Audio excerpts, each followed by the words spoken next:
This is Adam Graham from Pretty Much the Present, bringing you a week of old-time radio podcasts. These episodes were originally released back in 2011, and we're releasing them here pretty much as is, with only some extraneous bits such as the opening from all of the episodes after the first episode removed. Because these are old, it should be noted that any offers or promotions mentioned in the episode may not be valid unless they're currently mentioned on the Great Detectives website. Here now is a week of old-time radio detective podcast.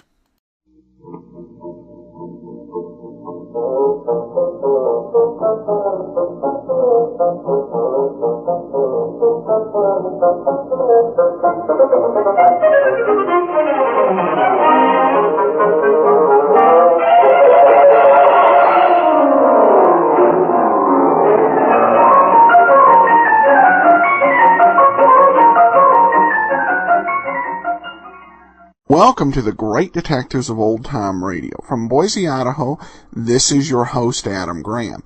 If you've got a comment, please email it to me, box13@greatdetectives.net.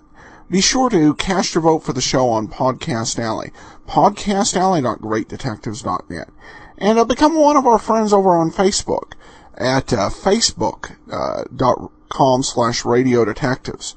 Well, before we start today's show, I want to encourage you to enjoy our weekly and sometimes twice weekly blog articles. Some of the recent things we've done, we've written about the old-time radio series, the Diamond Dramas, and we've also posted a review of William Gargan's book, Why Me? And previously to that, we've done some Nero Wolfe books. And you can also have these articles automatically delivered to your Kindle, which is a service you can try out free for 2 weeks. Just search for Great Detectives of Old Time Radio in the Kindle store, and you can add it so it'll automatically sync with your Kindle. Well, today's episode of Barrie Craig is Corpse on Delivery. William Gargan stars as Barrie Craig, confidential investigator.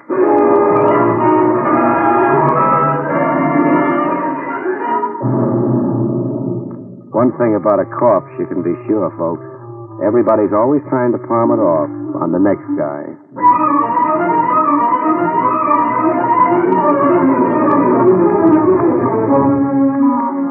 The National Broadcasting Company presents William Gargan in another transcribed drama of mystery and adventure with America's #1 detective, Barrie Craig, confidential investigator.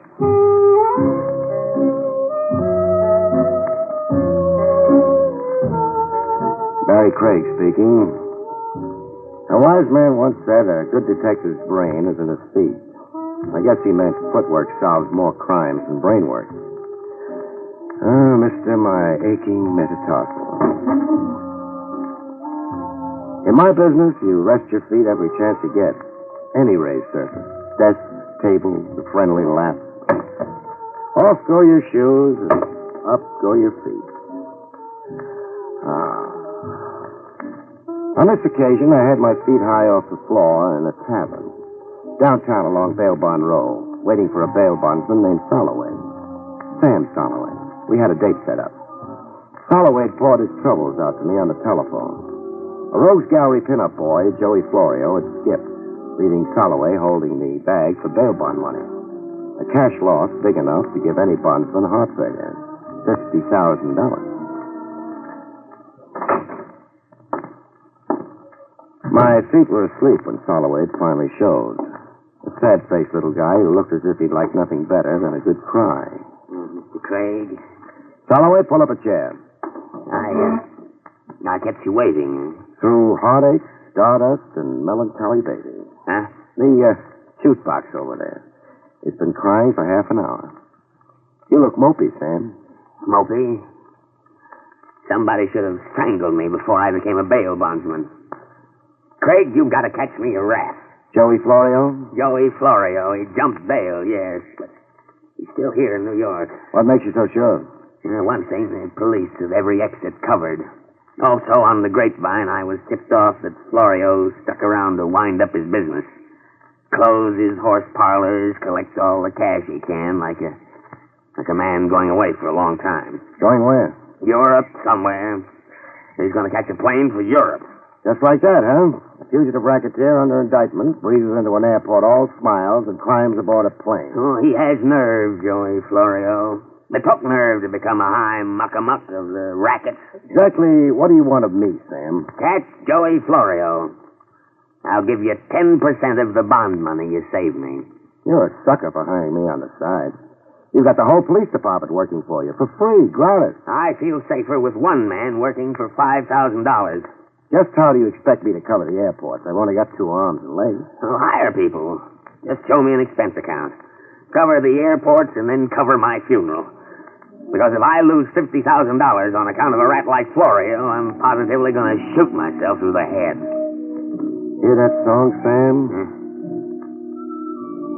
Sad, huh? So what? It's my nickel. The song takes me back, Sam, way back. My first long past, a girl named Glory. Fine time for reminiscences. Blonde curls down to her shoulders. We had a portable Victrola going in a rowboat on Prospect Park Lake. Moon Dust. The record we were playing was Moon Dust. Craig, please, you've got a job to do. Oh, maybe I should have married her, Sam. Better you remained a bachelor. A shamus in a world of hoodlums. How long can you live? Why take a nice girl and make a widow? Oh, Sam, come off it. You sure loused up a memory for me.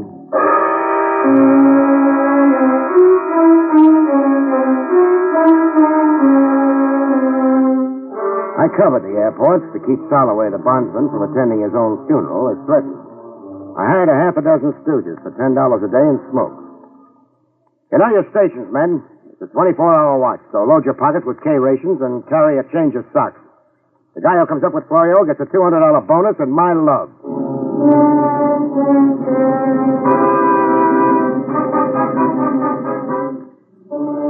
Chance of a million, but I kept it going for a week with as much action as an icebox salesman at the North Pole. Then I gave up.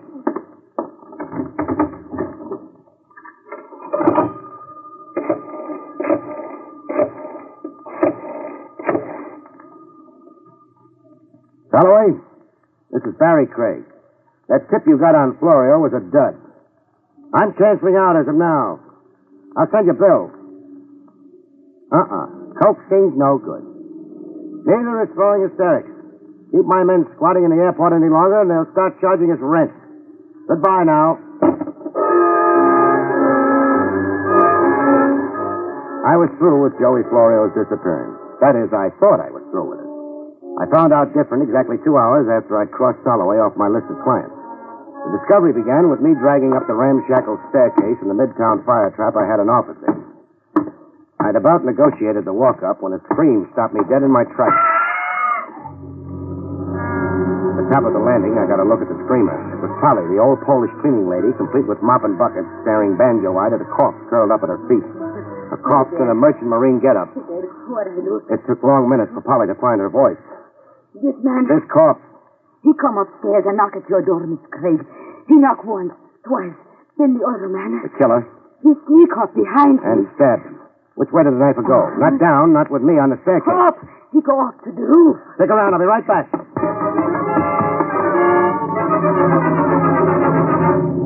I was right back, empty-handed. The roof led to 88 exits at a 4-block square.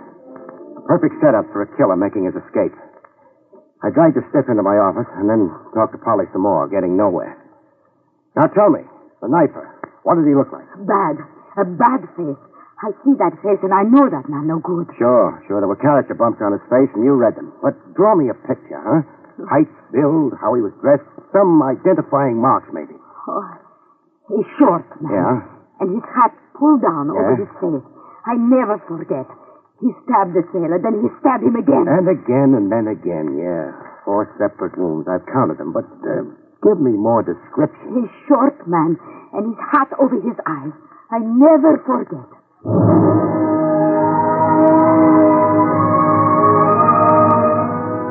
description to fit every second guy you pass on the street. I shoot Polly, and before calling the police department and making a clam bake out of it, I checked the dead man's pockets. There was nothing in them. Nothing to identify him. Just 3 crumpled dollar bills, some silver, pocket knife, chewing tobacco, a key ring, and a clipping from a newspaper gossip column. Clipping about me. Confidential investigator Barrie Craig, latest recruit in citywide search for Joey Florio. It is rumored that the missing mobster is worth $5,000 to Craig, if he catches him. I was picking my brains over why an unidentified merchant seaman would come see me and get murdered doing it when the phone rang. Craig speaking. I got information for you about Joey Florio. That is, if you're interested. Who am I talking to? General Grant. What kind of a guy? Look, I like knowing who I'm talking to. Then you're not interested in what I have to say. All right, I'm interested. What about Florio? He's at the Freedom Hotel on the Barrie. Making out he's a bum. Whoever said he wasn't. Well, if you was to get over there right away... Why right away? Florio's all set to move on to somewhere else. You really want him, it's gonna be right away. I see. Tell me now, General, sleeping up in that tomb on Riverside Drive like you've been, how'd you know I was interested in finding Joey Florio? It's been in the papers. I read it in the column. And why are you so interested in double-crossing Florio? For a cut in the 5 G's you're going to collect? Oh? How will I know who to pay a cut to if you don't identify yourself? I'll be around to collect when you catch Florio. Better hop to it on a double. Florio's not going to sit around waiting for you. Come on.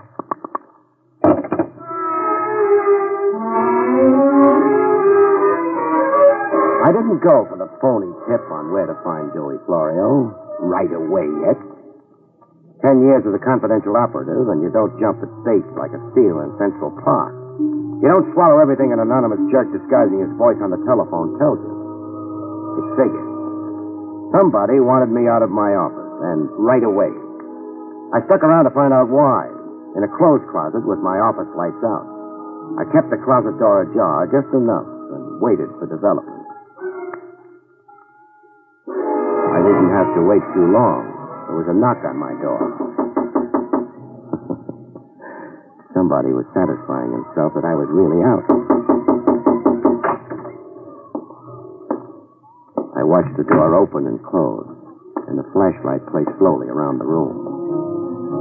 A lady caller it was. Blonde heartthrob in ballerina slippers and a page boy bob. I watched her bend over the corpse, open his shirt, reach in and unbutton a pouch he wore around his middle, something I'd never thought to look for. I had the pouch out of her hand in one grab. I'll take it, sister. No. Went right to it, huh? Like you knew exactly where he kept it. Give it back. The way you frisked that corpse. No nerves, no squeamishness. You could hire out to an embalmer. Give me the pouch. Suppose we see what's in it together, beautiful. Real chummy like. Well, ship's papers, huh? Stacy Crocker, signed to the Star of Sharon. Dates freshly stamped like... Uh-oh. Pardon me for taking my eyes off you. Now, hand those papers back at once or I'll shoot. Oh, don't, please. I'm fond of this suit. Your papers? Here. They're all yours. I ought to kill you. For identifying the stiff before you could get at your gun? Who killed him? I don't know. Now try for $4. Who was your stooge on the telephone with me a half hour ago? I don't know what you're talking about. For $8 now. Really concentrate on this one. Where's Joey Florio? You ever heard of Joey Florio? Baby, let's not kid. But I'm not... Who is Joey Florio? And why should I know anything about him? Skip it. You going to shoot me before you leave? If you try to stop me. Oh, I won't. Honor bright. I'll pick you up some other time when your gun isn't showing. You'll know who I am and just where to find me. Yeah, I'll know who you are by your picture. My picture? What picture? Joke. I'm only kidding. Goodbye now, beautiful. If you're going. But I wasn't kidding. Blondie'd had her picture taken the minute she'd come waltzing in the door. An electric eye camera tooled into the far wall and trained on the door. Open my door and get photographed. I'd be looking her up, but later. First, I wanted the corpse removed from my premises. A gift from me to the good police lieutenant, Trav Rogers. After that, I wanted to know more about Stacy Crocker and the Star of Sharon. Police headquarters. Lieutenant Trav Rogers, please. Tell him it's his mortician friend calling, Barrie Craig.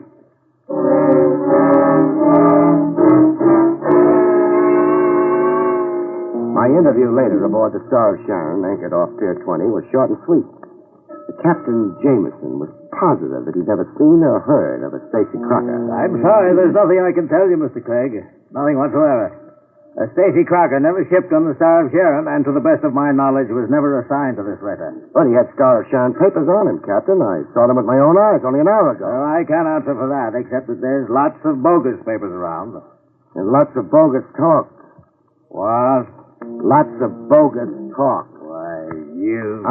Try throwing me over the side, and we'll both play pollywog in a drink. Thanks for nothing, Captain. Leaving the Star of Sharon on my way to police headquarters, somebody decided it was time to discourage me a little. High-powered rifle shot from somewhere in an empty row of dilapidated buildings along West Street. It breezed close enough to my skull to give me a head cold. I got moving on the double.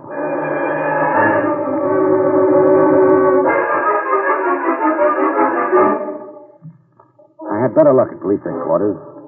Trav Rogers had wormed into the case as snug as he could get. About that corpse, Craig. Oh, the corpse that Ivy gave? The next time you send a man, make it a box of candy. You were saying? Stacy Crocker was a professional informer. He'd come through with vital information for a fee. Then Crocker came to me with information to sell. I'd say so. Got any idea who murdered him? No, not yet. You mean you're not telling? I mean, I don't know.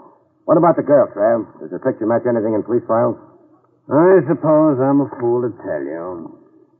Yes, it matches a picture filed with us when she applied for a nightclub hat checker's license. A nightclub hat checker's license? Why the skeptical look? She wore ballerina slippers. You know, capiccios. No heels, low to the floor. So? So I'm a little disillusioned. And a little crazy. I have a license application here. Her name is Myrna Wilson. The address she gave us is the Hotel Mohansick. What's your position in this case, Craig? The usual 100% cooperation with the department. I'm your boy, and I don't cost you a cent. Jolly civic of you.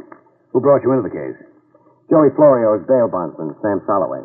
I was to get 10% of the bond money if I beat the department to Florio. Does the murder of Stacy Crocker and this Myrna Wilson have to do with Joey Florio? If I said yes, I'd only be guessing. Well, I'll have to tear myself away now. Keep in touch, Barrie. Let's not compete. Sure, I'll keep in touch. Any corpse I meet, you get first introduction. Oh, Trav. Yes, Craig. The Star of Sharon. When does she sail? Midnight tonight. I suggest you search her from stem to stern, just in case the disappeared Joey Florio does tie in with the murder of Crocker. And just in case Florio picks the Star of Sharon as his way out. We have searched the Star of Sharon. While you had your feet up on my desk and ordered my office around, I had 20 men go over every inch of the Star of Sharon. Ah, clever man. I'm going to tell a taxpayer about you.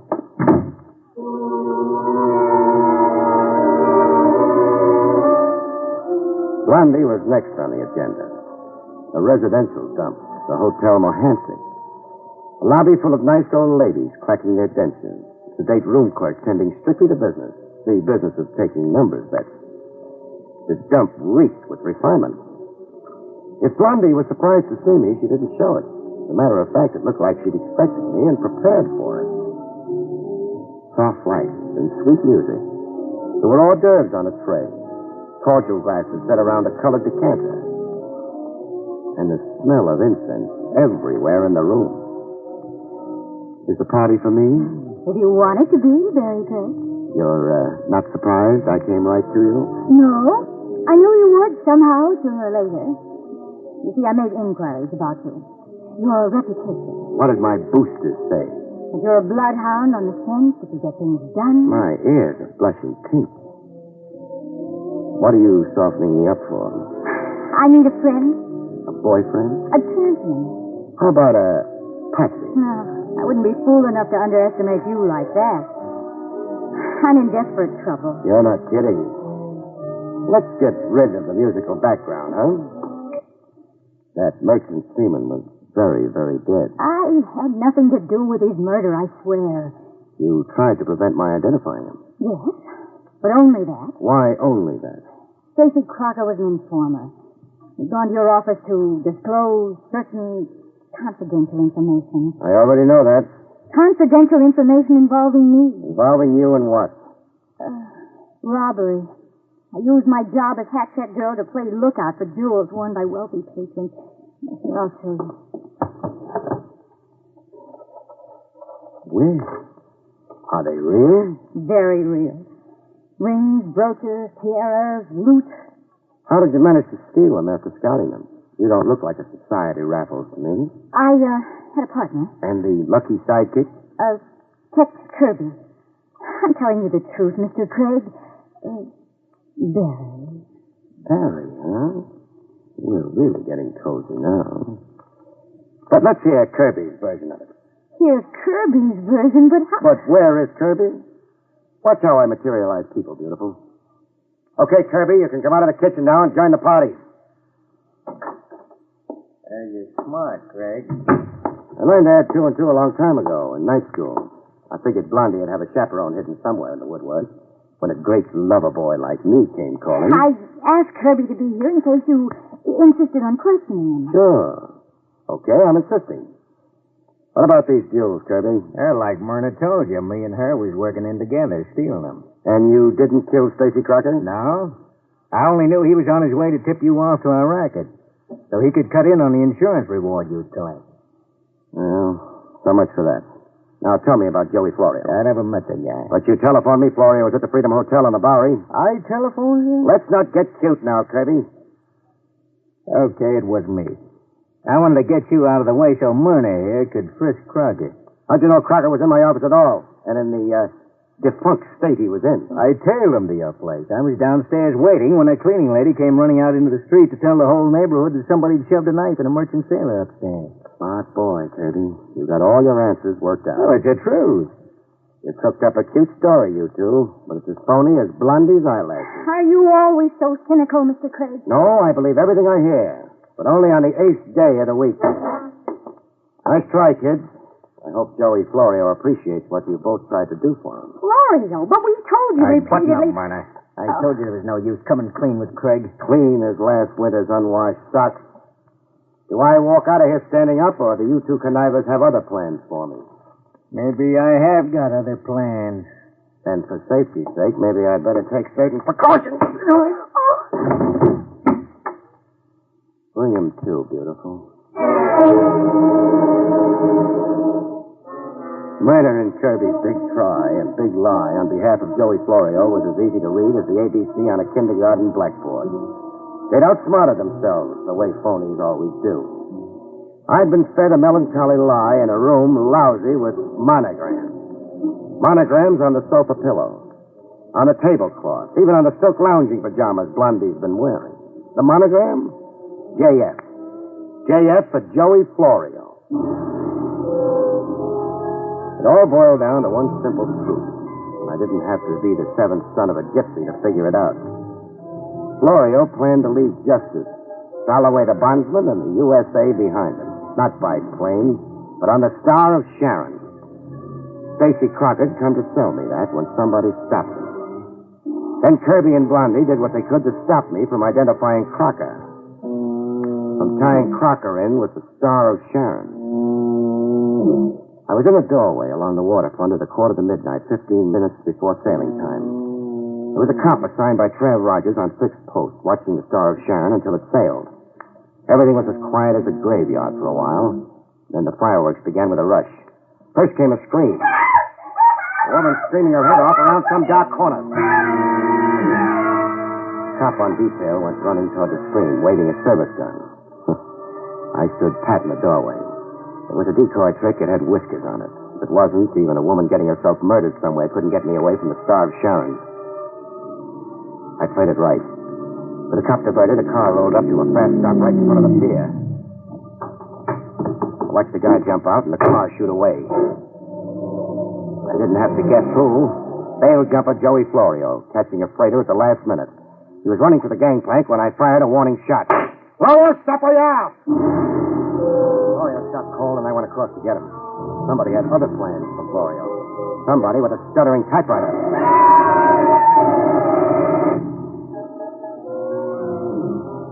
When I finally got over to Florio, he had more holes in him than a Swiss cheese.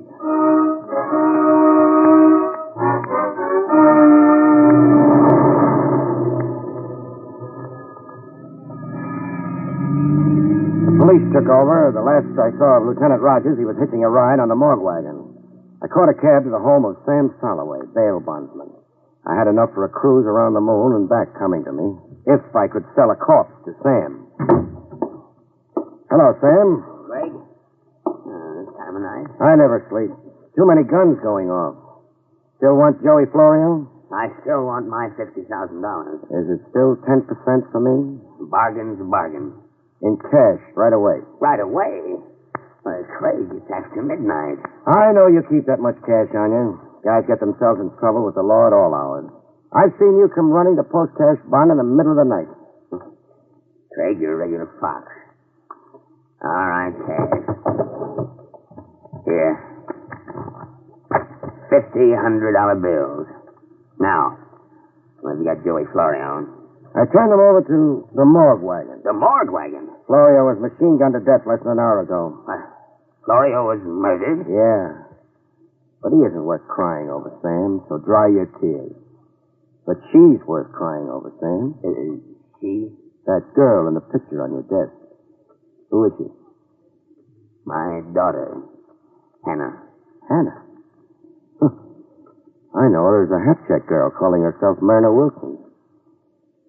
You didn't really expect to get away with it, did you, Sam? No, I guess not. All I wanted to do was see Joey Florio dead. And you sure did that. I didn't have to be too bright to know that you had some hidden motive in bailing out a bad risk like Joey Florio. I wanted him out of jail, in the open, so I could kill him. So you hired me to lead you to him, before he either got away or the police steal him off from your vengeance. Then you followed me around while I looked for Florio. Yes. He turned my daughter's head. He dishonored me. I wanted to kill him myself. I'm sorry, Sam. Sorry you were fool enough to take the law in your own hands. You want your $5,000 back? Keep it, Craig. You earned it. You're a good investigator. The trouble you're in, you'll need it, Sam. So I'm giving it back. That much money, I get fat and lazy. Besides, I didn't really earn it. As it turned out, I didn't catch up with Florio. Get your hat, Sam. On our way to police headquarters, we'll hire you a good lawyer. Maybe he won't go too hard on you for exterminating a rat.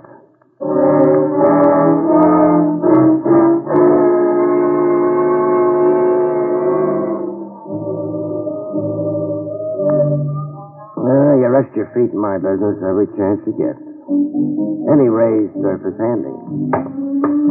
Off go your shoes and off go your feet. You drowse off, wondering about things. Things like the bittersweet memories of an old song can stir up. A golden girl named Gloria and a portable Victrola in a park rowboat. You wonder about the crazy anger that changes a sad-faced little bondsman into a murderer. Soloway. Poor, sad-faced Soloway. How will it go with him in court, you wonder? And you're worried. You're worried. Good night, folks. See you next week.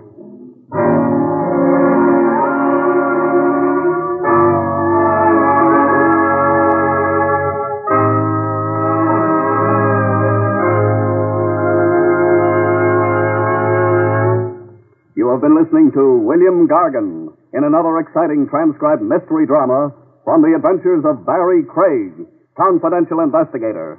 Tonight's story, Corpse on Delivery, was written by John Robert. Next week, it's the strange story of the borrowed knife, about which Barrie Craig has this to say.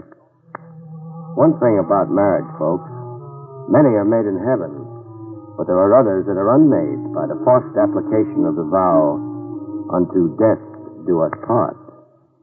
See you next week, folks.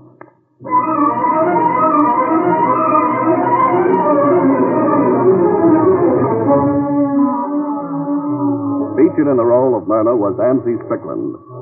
Barrie Craig, starring William Gargan, was under the direction of Hyman Brown. Don Pardo speaking. Now it's Meredith Wilson's Music Room on NBC.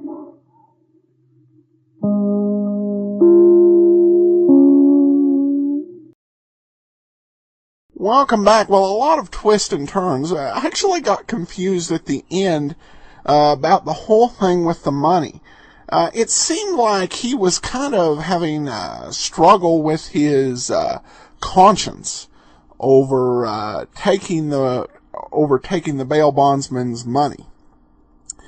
First he goes there before he accuses him to make sure he gets the money.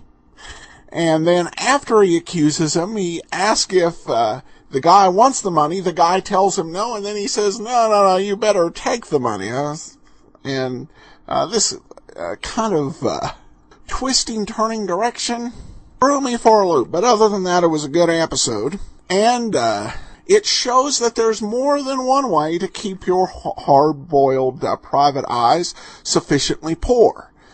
With Richard Rogue, you can have him squander any money, and with Barrie Craig, you can just have him too decent to take it in the first place. Well, we do have a listener comment. This one comes from Michael, who writes, on Podcast Alley, Adam does a wonderful job chronicling many of the truly great shows of the old-time radio. He often gives a little backstory on the shows, and at any given time, he showcases 4 or so shows and cycles through all of their episodes. My favorites have been Pat Novak, Jeff Regan, Box 13, Richard Diamond, and Johnny Dollar.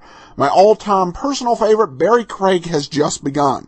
For many of the shows, it's just seeing how they develop and how they work within the whole detective genre. Not unlike reading the next chapter of a great book, it's a lot of fun catching the next episode of some great radio dramas. Keep up the great work, Adam. You've done a great job in putting together these shows. Well, thanks so much, Michael. And that'll actually do it for Monday. We will see you tomorrow with Rogues Gallery. Well, before we get into today's episode of Rogues Gallery, I want to encourage you to be sure and try Audible. Audible gives you access to a wonderful world of audio entertainment. It can be tough to keep up with your reading, but with Audible you can listen to the classics or the latest New York Times bestseller. You get 1 audiobook a month included in your membership, and then a 30% discount on additional audiobook purchases. So it's great for people who need to buy several audiobooks. And there are also a wide variety of audio dramas there, including original productions from the BBC. Try Audible. Go to audibletrial.com/greatdetectives. That's audibletrial.com/greatdetectives. Today's episode of Rogues Gallery is House of Fear.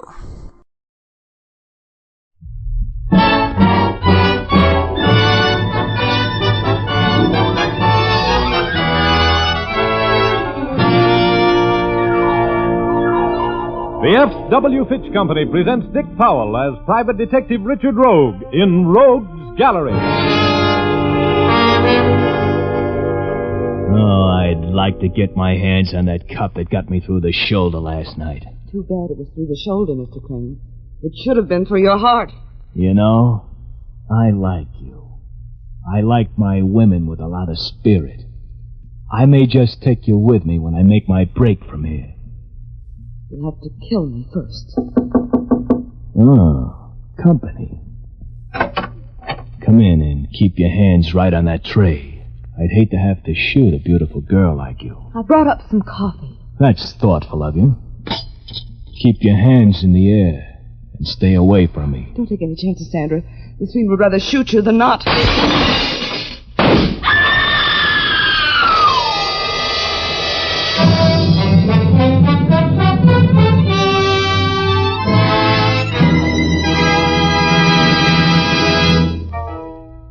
Rogue speaking. That little scene takes me back to a night a couple of months ago. The night I met some scared people in a seaside mansion. In just a minute, I'm going to tell you the story of the House of Fear. But first, here's Jim Doyle. Just talking about a grand product like Fitch's No Brush Shaving Cream isn't really enough. We can tell you what a cool, solid comfort shave it gives, but you won't really know what this comfort is until you use Fitch's No Brush. The very instant you spread this rich, smooth cream on your face, you can tell the difference. You see, it contains a special skin conditioner ingredient that immediately lubricates your skin. Even men with supersensitive skin find that the skin conditioner ingredient keeps their faces from feeling irritated. Then, when you start to shave, you'll find how easily your razor glides along, even against the grain of a tough beard. After you've finished, your face will feel cool and refreshed, and you'll know what we mean when we say Fitch's No Brush gives a solid comfort shave.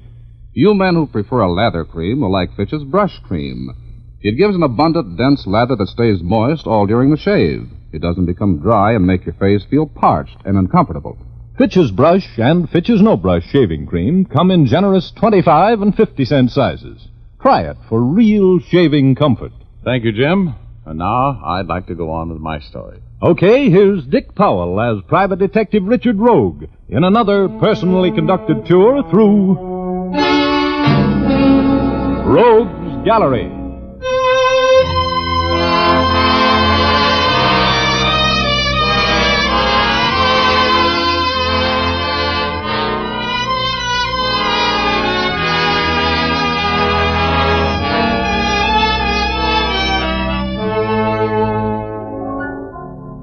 Remember that scene you just heard?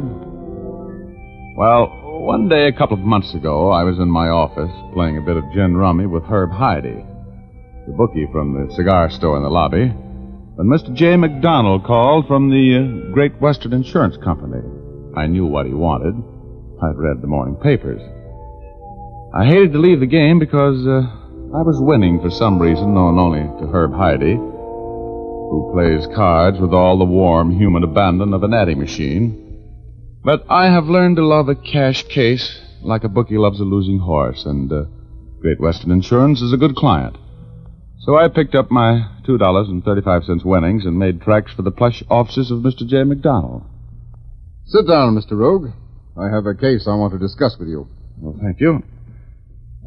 What's on the fire, Mr. McDonald? I suppose you read of the theft of the Somaliland diamond from the home of James E. Lee? Oh, sure. Last night during a party given by his granddaughter, Sandra Lee. That much I know. The Great Western had that diamond covered, Mr. Rogue. It was insured for $50,000. $50,000. No kidding. Well, that's a lot of money. Must have been some diamond. We're offering $5,000 reward for the recovery of the stone. It's one of the largest in existence. Well, bring me up to date a little, will you? It was a slip crane job, wasn't it? The papers used his name. That's right. 3 members of the family identified him from Rogue's Gallery pictures. There's no doubt that he was the man. He had an accomplice, but we have no line on him at all. And all you want me to do is pinch Crane and get the Somaliland diamond back, right? Yes. Crane left the Lee mansion in a yellow convertible sedan, which the police found wrecked between the Lee estate and Los Angeles. There was blood on the seat, and it's thought that either Crane or his accomplice was wounded. They're believed to be here in the Los Angeles area. Huh? They haven't made any attempt to run the police blockade. Okay, Mr. McDonald, if he's here in this town, I'll have him. And that's all the information I have for you, Rogue. I've had our auditor make you out a check for $1,000. Oh? That's your retainer. And, of course, if you do manage to recover the diamond, there will be another $4,000 due you. Thanks. And here are your credentials, identifying you as our investigator.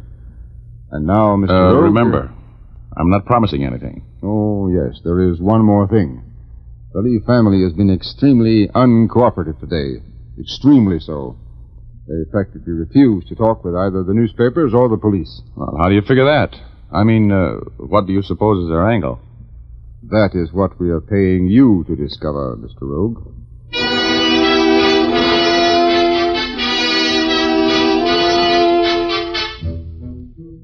It was about 5 in the afternoon when I took off for the Lee Mansion, which was a showplace up the coast about 20 miles. Old man Lee is an eccentric millionaire. His picture is always in the racketeer section with his 2 granddaughters, Sandra and Virginia, who live with him.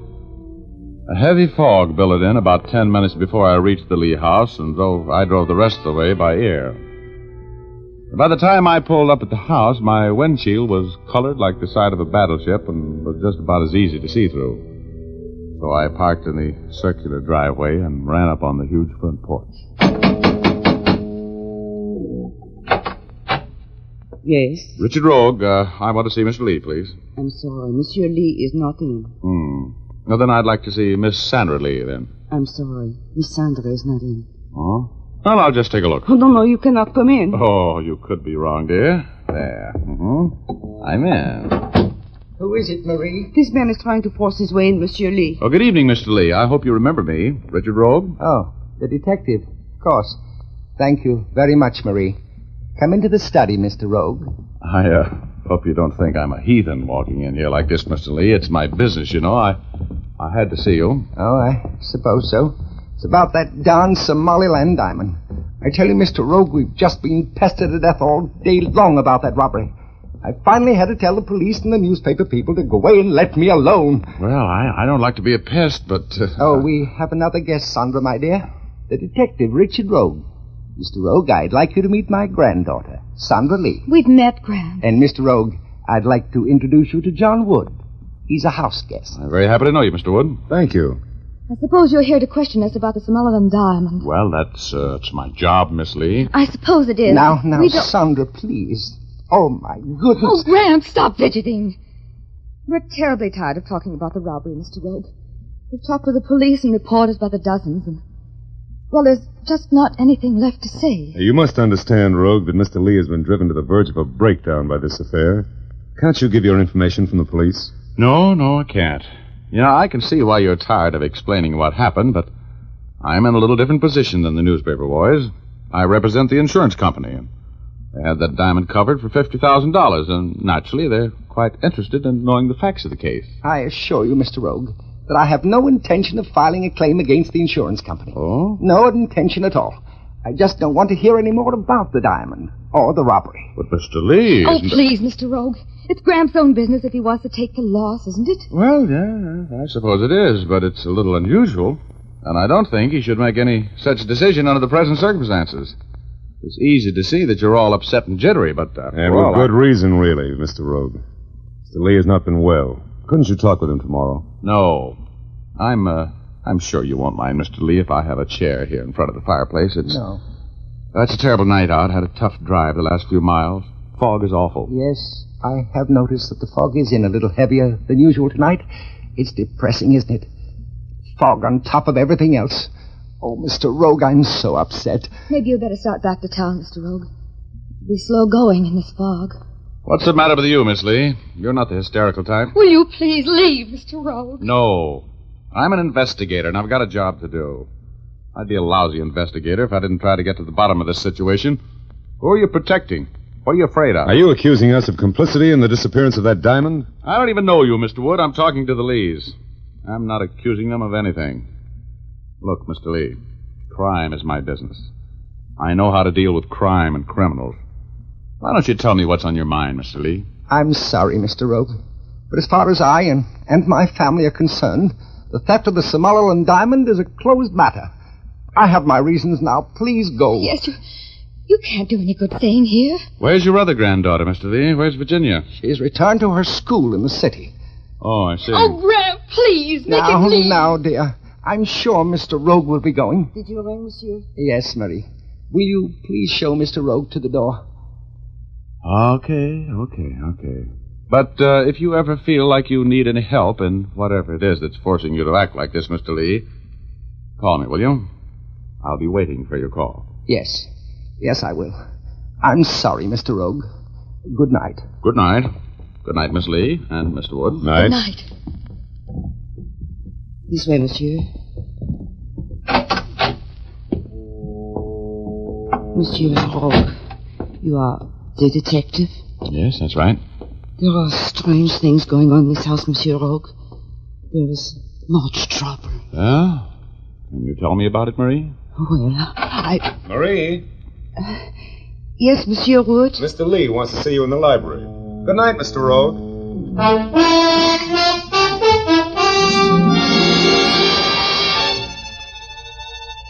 As I got in my car and sneaked down the hill through the fog, I told myself I was wasting my time. That I was looking for a man named Slip Crane, the jewel thief. that I had no business getting mixed up in the family affairs of the Lees. There was a filling station and general store at the spot where the highway joined the private road that led up to the Lee estate. Sam's filling station for you and your car. I stopped in there for a sandwich and a cup of coffee. Great night to be driving around, mister. Yeah, it is. Hey, give me a slice of that pumpkin pie, will you? Why, sure. Here you are. Just came down the hill from the Lee house, didn't you? Yeah, that's right. Well, sir, there was plenty of excitement around here last night. Yep, cops all over the place. Newspaper men. Best business I've done in years. The whole district is still full of cops. They've thrown up a roadblock in every direction. Hey, you a policeman? After a fashion. You working on the case? Yeah. Mm-hmm. That must have been some diamond. You know, those Lees are nice people. The old man's a little fidgety, but the rest of them are swell people. Well, he's all right, too. Yes, sir, nice guy. You know them? Know him? Why, sure know him. Known them all for years. The kids, Sandra and Virginia, been eating my hamburgers ever since they was old enough to toddle down here. Yeah? You know what school Virginia goes to up in the city? Why, sure. Same one Sandra used to go to. Let me see, Mrs. Whipple's school. Oh, well, thanks. Hey, what's the toll charge to call the city? 2 bits for the first 3 minutes. There's a phone booth right over there. Thank you. Yes, sir, those little Lee girls are the salt of the earth. I've known them for 10 years, I guess. Knew their daddy well, too. Went to school with him. He's a colonel now, an Eagle colonel in Washington. A big shot.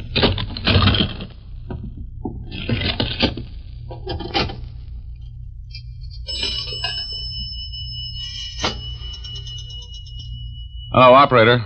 Please get me Briargate, 63645 in the city.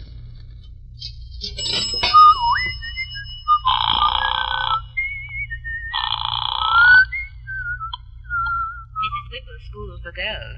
Hattie Smith on duty. Oh, hello. I would like to speak with Virginia Lee, please. Miss Lee? Why, I'm sure she isn't here. She's at her grandfather's home up the coast. She is?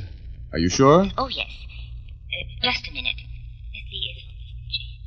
Yes, Miss Lee is not expected back until Monday morning. Thank you. Get your party? Yeah. Hey, give me another cup of coffee, will you, Sam? Why, sure. Oh, tell me, Sam, I know the whole Lee family except Virginia.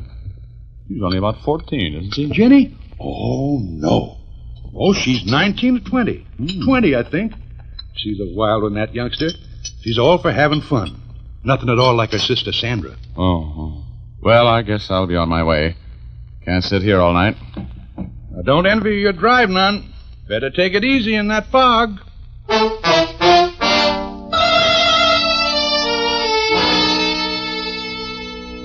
It was all as plain as the nose on an anteater's face now. They told me Virginia was back at her school. She wasn't. Sam told me Virginia was a wild one. I knew Slip Crane. He was a smoothie. So 1 and 1 makes 2, and these two were Virginia Lee and Slip Crane. She'd run away with him. That's why the old man didn't want the case followed any further. That's why he was willing to take the loss rather than have the police arrest his daughter with Slip Crane when they caught him for the theft of the Somaliland diamond. I got in my jalopy and drove back to the Lee estate. I wanted to have a talk with that maid, Marie. I parked at the turn in the driveway and walked through the fog toward the servant's cottage at the rear of the main house. I could see a halo of light back there pointing its fingers through the haze. I headed for it across the lawn. I heard a movement behind me and then... Oh, I caught my dream train for Cloud 8.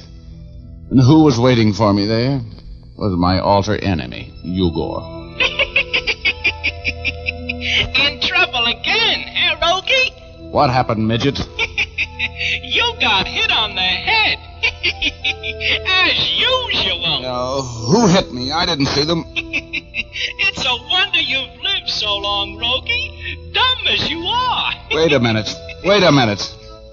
It was a Dane that hit me, wasn't it? Was it? I remember the perfume. I remember getting a sniff of it just as you let me have it. That's you, Chief. Sniffing when you should have been ducking. Oh, my head. Oh, you'd think I'd get used to this, but I don't, do I? You know, Rogie, you haven't time to talk with me tonight. Get back downstairs. Oh, just let me rest a while, will you? Oh, can't. Over the side with you. Please, don't push me, please. I'm tired. Over you go. Come on. You got some trouble to straighten up down there. Over you go. Over the side. Look out. Look out. Oh, here I go again.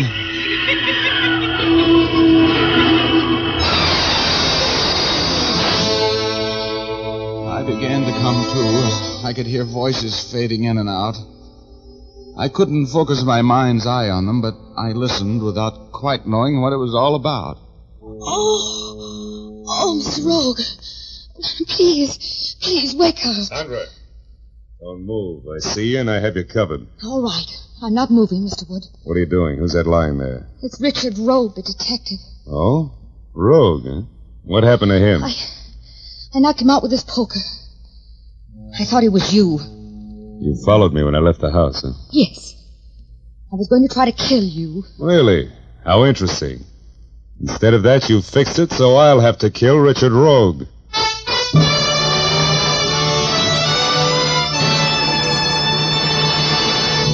We'll return to our story in just a moment. But first, I'd like to tell you that one of Hollywood's foremost hairstylists remarked recently that most women do not shampoo their hair often enough. She pointed out that movie stars' hair is frequently shampooed every day because they know that beautiful hair must be kept sparkling clean at all times. Now, you're probably thinking, isn't it hard on hair to wash it so often? Doesn't it become dry and difficult to manage? The answer is no. Not if you use Fitch's saponified coconut oil shampoo. Thousands of women in the United States and Canada have found they can wash their hair as often as they like with this shampoo, and their hair is always soft, lustrous, and easy to set. Fitch's saponified shampoo does not dry the hair because it's made from mild coconut and vegetable oils. These pure natural oils are kind to your hair. It makes swirls of rich, fragrant lather that rinses out completely. For Fitch's saponified shampoo contains its own patented rinsing agent. Just rinse with plain water, and the rinsing agent goes to work to remove all remaining particles from your hair, leaving it soft and full of natural highlights. You can get a generous 6-ounce bottle of Fitch's saponified shampoo for 50 cents, and the economical 16-ounce size for $1. Use it often to keep your hair shining and lovely.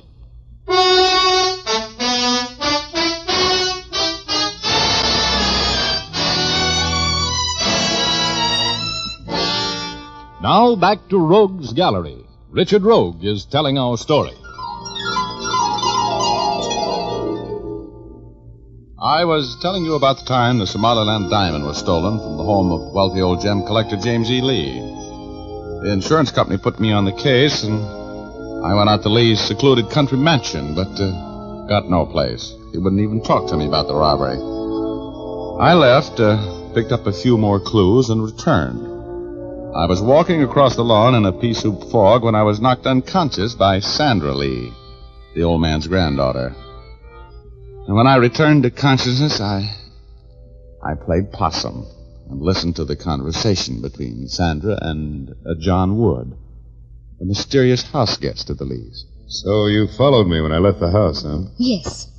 I was going to try to kill you. Instead of that, you fixed it so I have to kill Rogue. Do you think that would be smart? He doesn't know anything. No? Come on, help me carry him into the house.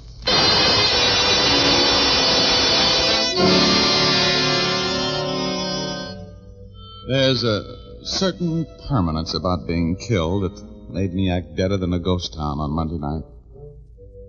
I was as limp as a wet sock when they picked me up and carried me into the house. Wood, who was a very strange house guest, lifted the rod out of my shoulder holster before they laid me out on the divan in the study. Old Mr. Lee was very upset when he saw me. He immediately started patting my hands while Wood poured some very good brandy down my throat. I was in no hurry to face facts, but eventually I figured that one more sip of brandy would be overdoing it, so I snapped out of it. He's coming out of it. Oh, what happened to me?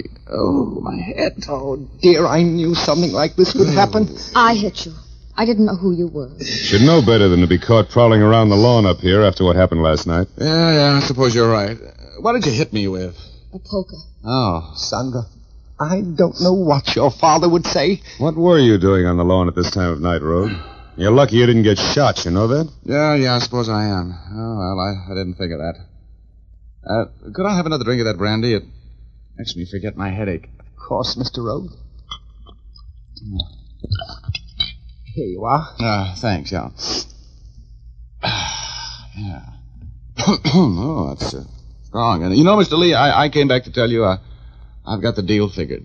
What do you mean? I mean, Mr. Lee, you told me that your other granddaughter, Virginia, had gone back to her school. Yes. I called Mrs. Whipple's school and found out she wasn't due back until Monday. Yes? Oh, you called the school? She wasn't there? That's right.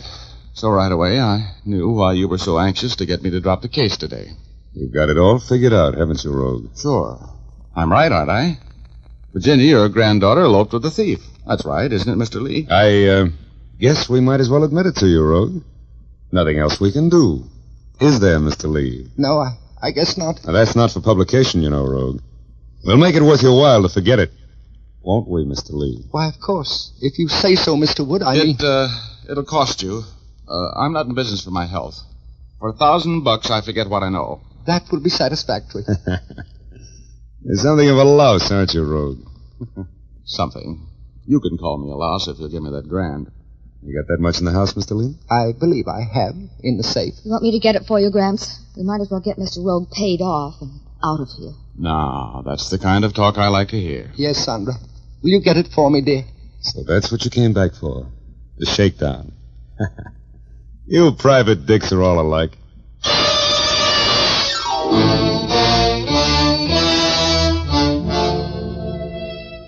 For the first time since I'd been carried into the house, Wood was loosening up. My attempt at a shakedown had sold him on the fact that I was just a chiseler, and I could see the hand he had on that gun in his coat pocket relax a little. That brandy had given me a transfusion, and I was feeling all of my faculties falling back into place. I was tense as the E string on a Heifetz fiddle, and just as ready to play when I saw Sandra sneak in the door and grab up that poker she'd used so effectively on me. I figured it was my move. So I started to get up. I wanted to get Wood concentrating on me. I think I've got a concussion. My head is spinning like a top. Look, is his skin broken, Wood? I don't know, and I don't care. Well, you could look, can't you? Come here. Better take it easy, Rogue. You're in no shape to make any sudden moves. No, I just want to see if I can sit up. That's all. Now, look out! Take it, Sandra. I've got his gun arm. Let go of that. Ooh. Oh, nice work, Sandra. Get his gun? Sure. He's got one of mine, too, that I want back. Sandra, how could you dare with Virginia? I had to do it, Graham. Give me a belt, will you, Mr. Lee? I want to use it to tie up this character's legs. He's one of the men who stole my diamond. He was with that Crane man. They worked together. Yeah, I'm still a little confused. Sandra. Yes? Give me a handkerchief, will you? I want to gag our friend. Incidentally, I was conscious when you explained to him that you knocked me silly by mistake. Please, we must get to Virginia. Poor Virginia. We will, Gramps, we will. Just leave it to us. Where is Virginia? She's upstairs, with Crane holding a gun on her. She's been up there ever since 5 this morning. What? Well, here. Fill it in a little. What happened? These men came back here last I'll night, tell you, Gramps. You mean Crane and Wood robbed you and then came back here and hid out after they wrecked their car and couldn't get through the police blockade? Yes. Crane was wounded. They waited until the police were gone about 5 this morning, then they came in. They kidnapped Virginia and held her in a room.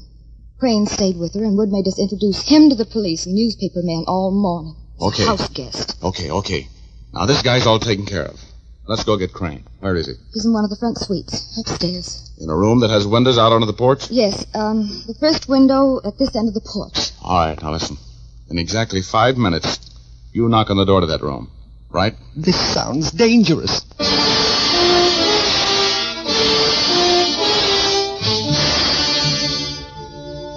I shinnied up the pillar at the far end of the porch. Looked my rod over to see that it was in good working order, and then I inched over to the window of the room where Crane was holding Virginia. Virginia was tied in a chair. Crane was babying a bloody shoulder. I could hear them talking. Oh, I'd like to get my hands on that cop that got me in the shoulder last night. Too bad it was through the shoulder, Mr. Crane. It should have been through your heart. You know, I like you. I like my women with a lot of spirit. I may just take you with me when I make my break from here. You'll have to kill me first. Company. Come in and keep your hands right on that tray. I'd hate to have to shoot a beautiful girl like you. I brought up some coffee. That's thoughtful of you. Keep your hands in the air and stay away from me. Don't take any chances, Sandra. This fiend would rather shoot you than not. Drop that gun, Crane. My next shot goes right through your back collar button.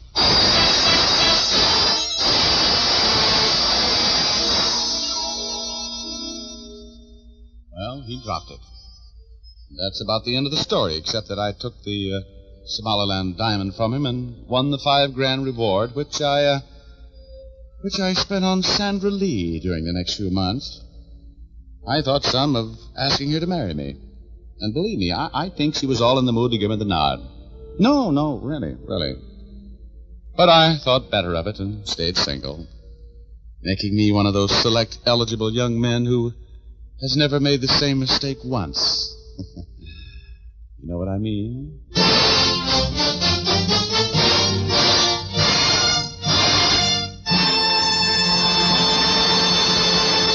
This is Dick Powell again, ladies and gentlemen. Did you miss the murder in tonight's story, or do you think we can get along without one once in a while? Ray Buffum wrote tonight's yarn. Leith Stevens composed and conducted the music, and Dee Engelbach produced and directed. Don't forget to tune in again next Thursday night. We're going to present an exciting story about a horse, a jockey, and a murder. We call it Last Race. So make a date with us, will you? Thanks for listening, and good night, all. Now, here's Jim Doyle. Don't forget to tune in again next Thursday, same time. And by the way, be sure to see Dick Powell in his newest RKO picture, Cornered, at your local theater soon. And as I was saying, don't forget to tune in again next Thursday, same time, same station, when you will again hear Dick Powell as Richard Rogue in Rogue's Gallery.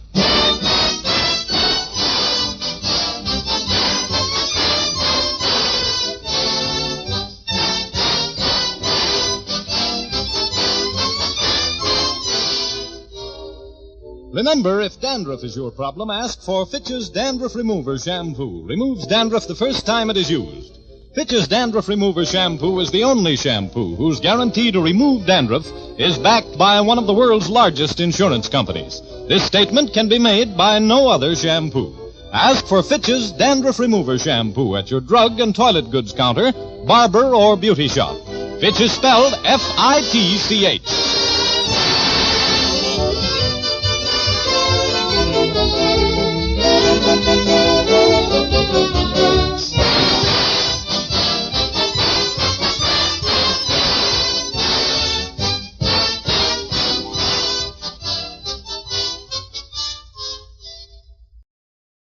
Welcome back. Well, it was just like I was talking about yesterday when we played Barrie Craig. They have a very good process to make sure that our private detective doesn't become too wealthy. The F.W. Fitch commercials are of interest. Digital Deli wrote about this because Fitch touted its saponification as this ability to eradicate dandruff. And he wrote that in reality, this process had been in use since 1908. And he says saponification is simply the process by which an alkaloid is introduced to a base fat to produce a salt, which is soap, and a free alcohol glycerin. The only thing that made the Fitch's saponified reference mysterious was its otherwise arcane, by then ubiquitous usage in virtually all other common soap production of the era. And in fact, it was Fitch's claim to eradicate dandruff that raised the dander of the Federal Trade Commission during the late 40s, and which by 1950 enjoined F.W. Fitch for its elaborate claims to eradicate dandruff with its use. Dandruff, a normal mammalian byproduct of life processes, cannot be eradicated by any product. The damage caused by the injunction and ruling and all the attendant bad press almost ruined Fitch. So sorry, it won't eradicate dandruff. And that quote was from the Digital Deli's definitive Rogues Gallery log. By the way, for those of you who have the app or the premium site, this month's app special is our third one will be The Magnificent Dope from the Old Gold Comedy Theater and starring William Gargan. We have a couple of reviews on iTunes for the individual series we've been posting and making available, so people can listen to shows that we haven't played recently. Bobby B says, I've been listening to this podcast from the beginning. Adam, you are doing a wonderful job. I've subscribed to all of your great detectives of old-time radio podcasts. They are a hoot. And then we got, that was on Jeff Regan. He's also said it was a must for Jack Webb and Dragnet fans. A comment on the Abbotts as well. The Abbotts would be much better if they left out the romantic dialogue. It was so fake and put on. I can see the point there. I think they meant to play it as playful, though. And then we have a comment from Podcast Alley. I listen to everyone and enjoy the commentary. Well, thank you so much for your support, and we will be back tomorrow with Let George Do It, and then join us next Tuesday for another episode of Rogues Gallery. Well, before we get started with today's episode of Let George Do It, I encourage you to check out Tales of the Dim Night, dimnight.com. It's a superhero comedy novel written by my wife and I with a lot of references to Golden Age superheroes and a good family story. It's available at dimnight.com. Well, today's episode of Let George Do It is called The Ugly Duckling. Personal notice changes my stock and trade. If the job's too tough for you to handle, you got a job for me, George Valentine. Write full details.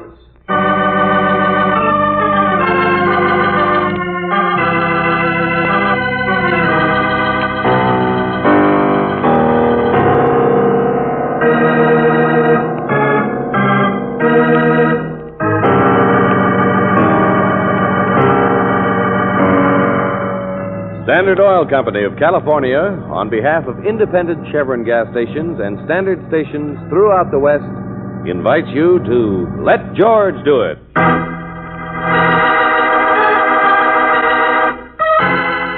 The Ugly Duckling, another adventure of George Valentine. My dear Mr. Valentine, having devoted my entire life to music, to the management of concerts, the development of singers, I find that sometimes my knowledge of simple human nature is lacking. A friend of mine needs help, quite desperately. A woman who gave up her own musical career just for the sake of a man who is as cold and bleak, as incapable of tenderness as the music he composes of the dreary stone house that they hibernate in. His name is Edmund Salter. He is very ill, it's true, but caring for him has made his wife even more than ill. She can't even smile anymore. Nor will she tell me, her oldest and only remaining friend, the strange secret of her unhappiness, her worry, her fear, perhaps even her danger. Mr. Valentine, since I must leave shortly for New York, the opening of a new ballet, will you please come immediately to meet me at the Salters' home? It is far out on Ocean Drive, Pacific Bluffs, California. Sincerely, Yasha Hardwick.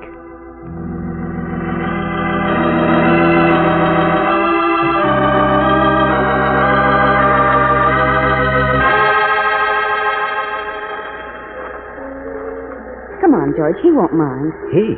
I'm just beginning to wake up. It's the husband playing Edmund Salter. It must be.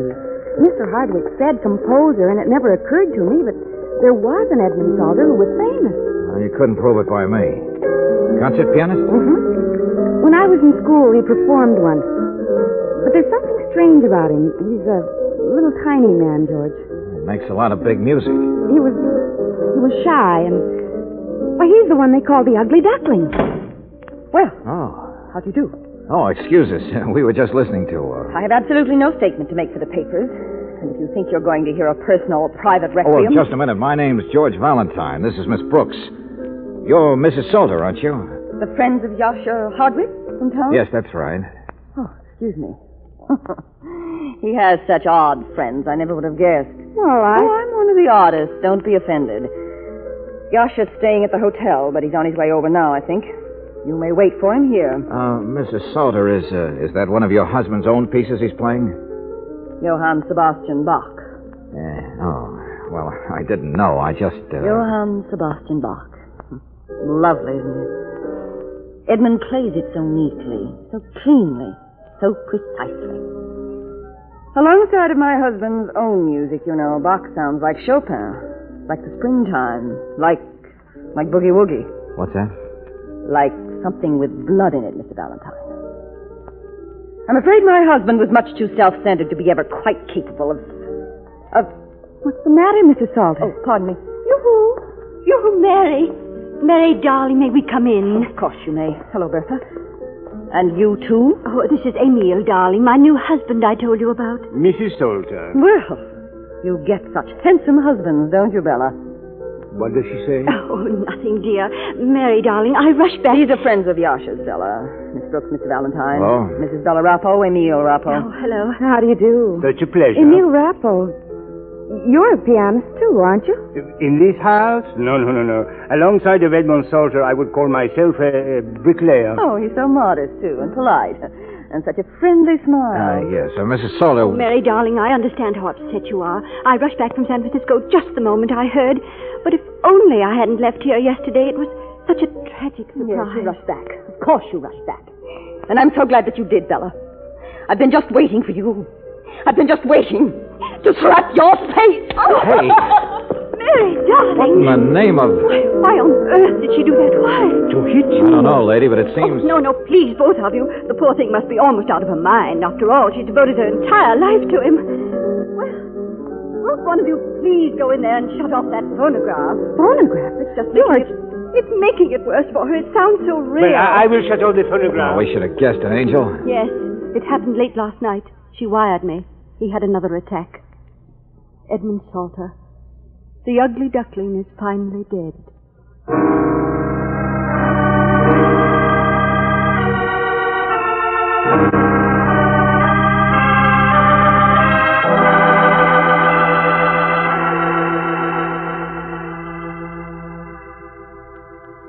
Since moving here, Mrs. Salter seems to have changed so, Valentine. In the old days, she used to be alive and warm and so... And now full she's of... a nervous wreck. Sure, Hardwick, I'll buy that. But what exactly... Mr. Valentine, her husband, Edmund Salter, he was cold, aloof. The sort of man who would keep things to himself. Go on. I strongly suspect there was some specific thing, some secret of his that might bear on the way she is. If you could only find it. Perhaps in some of his papers. There is a box of them somewhere, I'm sure. And it will be easier now that he is dead. Yeah, now that he's dead. And Salter died of his illness, of course. Another attack. I haven't talked to the doctor about No, it. neither have I. But the doctor's name is Robinson. Miss Brooks is getting in touch with him for me. You're curious? Well, wouldn't you be? Haven't you noticed all the bottles and medicines in this house? Well, of course. And a good many of them with red labels? Drugs? Maybe poison? Mr. Valentine, I asked you here to Pacific Bluffs because I was afraid for Mary Salter. She had the foolishness to devote her life to a man incapable of love. A selfish man, a man she may have feared for some reason, but... No, I can't imagine she ever grew really to hate him. I didn't say that. Oh. I didn't say anything. Now, this is quite a place they have here. Worth a good deal, I imagine. Oh, he was wealthy, yes, if that's what you mean. He made it on concerts, invested wisely, I suppose. Why? Why, now that Edmund Salter is already dead, do you still want me to go nosing around for what was wrong between him and his wife? Well, Could it have been money? Mrs. Salter's career was never very successful, was it? You've managed them both. Who gets his money now, Mr. Hardwick? Well, really, Mr. Valentine, I haven't the slightest I notion. can answer that. Mrs. Rappo. I get some of it. You do? 25 or 30,000, I suppose. 30,000? Well, there's nothing to be surprised about. I started Edmund Salter on his career, you know. Loaned money for his studies, his first concerts. You see, there was a day when I had money to give to musicians. There's a vicarious thrill in being a patroness of the arts. It's true, Mr. Valentine. Mrs. Rappo has started a great many young people. And I doubt if the ugly duckling ever paid her back. He certainly did. The tables are reversed, that's all. He knew that I needed help now. And so does that pupil of his. Pupil? Yes. Miss Diana Luskin, her name is. She lives in your town, Mr. Valentine. A great deal of promise, I've heard. But no career's worth much unless you have a little money to start out on. Yeah, I see. Salter was planning to give her some, too. Now, what about the rest of it? The rest, Mr. Valentine? To his wife, naturally. All the rest, the house, everything, to Mary, of course. That's what I've always understood. Where else would it go? What else was there in Edmund's life besides music and his wife? George! Hold me! George!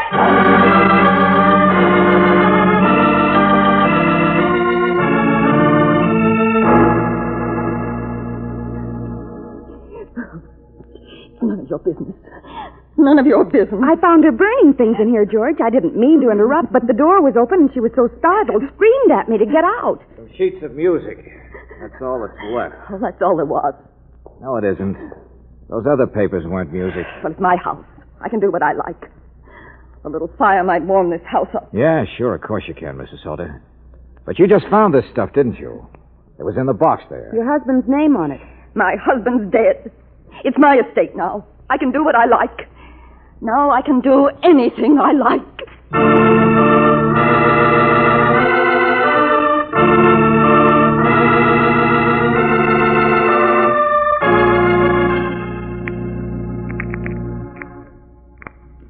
Yeah, that's right, operator, long distance. It's a city number, I'll wait. Yes, sir. George, what are you doing? Miss Diana Luskin. What? Curiosity's getting me, Angel. Say, tell me, Dr. Robinson, isn't it quite possible that Edmund Salter could have been given an overdose of a wrong dose of medicine, that somebody could have wanted him to die? No. Oh, wanted? Well, yes. Maybe I don't know about that. But did it actually happen? No. But, Dr. Robinson... I was with Edmund Salter for the last 12 hours of his life. What? There is absolutely no conceivable possibility that the man died from anything other than natural causes. Oh, I see. Your party doesn't answer, sir. Oh, what's that, operator? I said, I'm sorry, sir, but I have the correct number now, and your party doesn't seem to answer. Oh. Brooksy, maybe we're just trying to open some hidden boxes in private lives that shouldn't be open. Shall I try again later, sir? No thanks, operator. Might as well cancel the... Hello. Huh? Oh, I'm sorry, but never mind. Hey, look, say hello again, will you? Valentine, what in the name Lieutenant Johnson. I was calling Diana Luskin. What are you doing there? You can't talk to her. She's busy. I'm busy watching the rescue squad bring her around. What do you think? Bring her around? Oh, the young lady drank a little too much wine, that's all. Out of a little gift bottle sent to her yesterday from up where you are, Pacific Bluffs. And what do you think was in that wine, Valentine? Poison.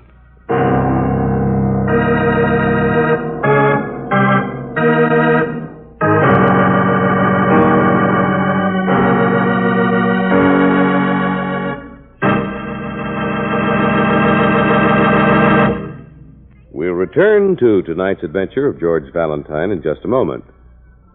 A squeak or a rattle in the family car is annoying, to say the least. But even worse, it's a sure sign that something could be wearing out. And 60% of all auto repair bills could be avoided if drivers remembered one simple rule: chassis lubrication at regular intervals. That's how the protective service offered you by standard stations and by independent Chevron gas stations can save you a lot of money. Ask them for their expert lubrication job every 1,000 miles. It's one of the surest ways to keep your car out of the repair shop. For here, they're specially trained to catch every single wear spot. And they use over a dozen RPM lubricants, each one tailor-made to do an important wear-saving job. It's a protective service that not only assures longer car life, but a smoother, cushioned ride, free of squeaks and rattles. Ask for it every 1,000 miles at a standard station or an independent Chevron gas station where they say and mean, we take better care of your car.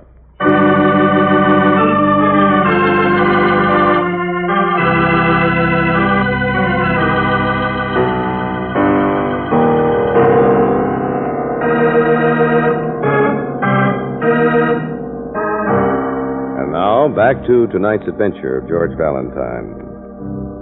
The ugly duckling is dead. A strange, cold man. Once a concert pianist, and then a composer of perfect, concise, cold music. Edmund Salter is dead. The doctor insists his death was quite natural. But there's nothing natural about any of the little group of people collected in the lonesome stone house overlooking the ocean near Pacific Bluffs. And so if your name is George Valentine, it's no great surprise when you learn that a distant beneficiary of Salter's will, Diana Luskin, was made ill by a gift bottle sent from Pacific Bluffs, by a drug, a poison, which you very soon confirm could only have come from this very same house. Some of Salter's medicine. Here, George. This is the room we caught Mr. Salter bringing those things in. The sewing room, huh? Yeah, I guess so. There's the little box of her husband. She took the papers out of, whatever they were. I don't know what I expect to find, Angel. The doctor's already rounded up all the medicine bottles for fingerprinting. It's ashes, that's all. Uh-huh. And its folder of music is the only thing left. Manuscript paper. Something he wrote himself. All we've got left to tell us the story of the ugly duckling.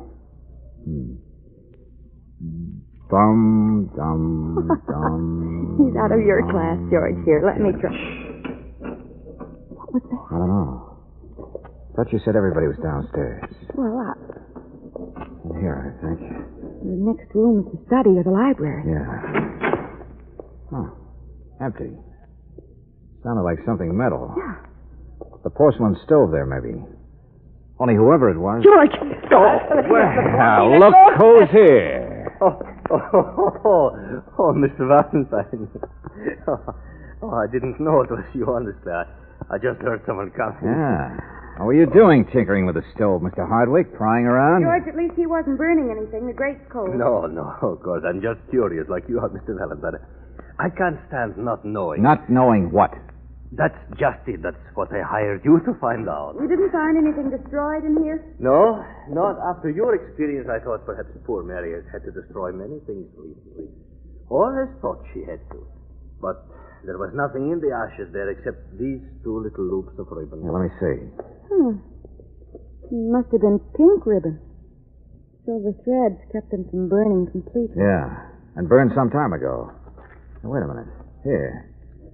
Corner of a newspaper caught on the lid, see? Last week's newspaper. Pink ribbon. It's tinsely and dainty. Not exactly Mary Salter's style, is it? Well, nor her husband's, the ugly duckling. So I thought if my discovery amounts to much. Mr. Hardwick, do you remember what happened to the ugly duckling in the fairy tale? What? Come on, Angel. Bring that music. The duckling turned into a swan, Mr. Hardwick. A swan.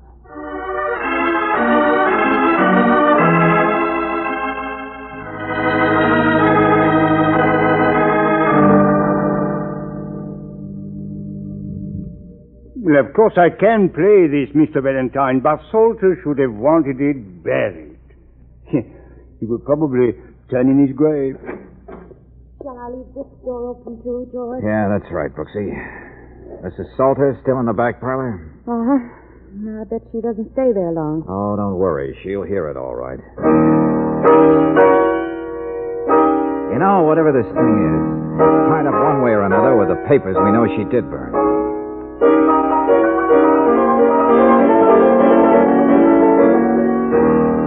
There, you see, it is soupy, too much sentimentality. Keep it up. You're doing fine. The one thing Edmund Salter always had was dignity. Calm, concise clarity. Too cold for the common ear, but musicians, music. Never mind the lecture, Mac. Hey, Brooksy, look. Yeah, here she comes. It's a magnet, all right. Hey, Neil. Oh, what on earth? Mrs. Rappo. Hello, my pet. How do you like this hot fudge sundae? What is it? What? Come on, keep playing. It's a new work of Edmund Salter's, Mrs. Rappo. What? Oh, no. Oh, yes. What the man says is true, my pet. Poor fellow, he would die all over again if he could know anyone was hearing it. Let me see the pages. Mrs. Rappo, I'm sorry, but I wanted to keep playing. Did you look through the pages? Here, I can take the back one. No, I don't read music that well, but will you... That's not what I mean. It's program notes. What? On the back of the pages, Edmund always typed his own program notes. That he insisted on. Let me see. I can read it. To whom it may concern, It is my absolute wish that the accompanying work be performed by a pianist of the first rank, preferably in Carnegie Hall. Oh, the poor idiot. While I realize that it is a departure from my usual technique, I consider this work my most personal composition. There's some loose leaf notes attached in explanation, or perhaps confession. Loose leaf notes. George, maybe those were what she burned. Yeah, go on, Mrs. Rappel. Confession. I call this work The Secret Sonata, and I dedicate it to the two secret loves of... Hey, Mrs. Rappel, wait. Don't tear that up. Give it to me, will you? Stop it. Stop it all. Yes, and you. Stop saying that. Stop every mushy, feeble-minded note of... Mary. Mrs. Soldier, what in the and name you, of... Bella. Sonata to the two secret loves of... Mary! Why do you stay here? I slapped your face once. I've insulted your husband. Mary, please. Amy, you go on playing. Please, please. But so fast you talk, I do not understand. You heard the lady, Buster. Play it. Here, have some more music. Stay here with him, Brooksy. It's only a waste of time for any of You're you. coming with me, ladies, both of you. Yeah, that's better. Now, let's leave the husband out of this. Mr. Valentine, I want you to clearly understand. For years, I was a patroness of music. I was a patroness of Mr. Edmund Salter. That is absolutely all. All in the music. For Carnegie Hall. For the world to hear. I sacrificed my own career, my entire life for that man. Mary! You know the secret now, Mr. Valentine. My jealousy. My husband's infidelities. I'm sure there's nothing more you need to know. I'm very sorry, Mrs. Salter, but the other half of the sonata, the other of two loves, a young woman who was sent some poison from this house. While you were in there, a policeman came to the house. He says his name is Lieutenant Johnson, and he wants to see you. You bet he does, lady. I'm trying to tell you, there's still a little matter of attempted murder.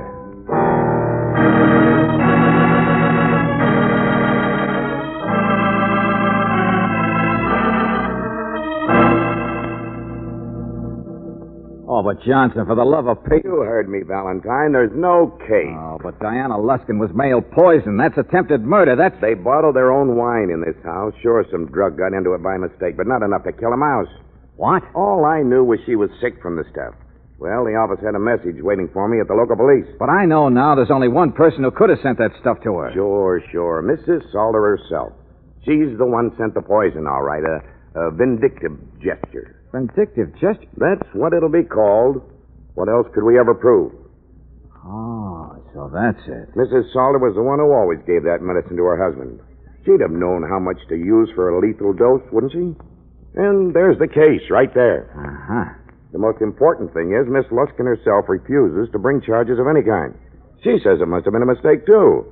We can't make a case without her help. She's already in touch with Salter's lawyer, and he came down here just behind her. Yeah. So Mrs. Salter was just a jealous woman who was married to a two-timing heel. And the other two women involved are so afraid for their reputations, or maybe I should say a musical career for one and a new husband, Emil Rappel, for the other, that they'll do anything to keep it quiet, too. That's about it. Johnson, I best go and offer my apologies to the lady of the house.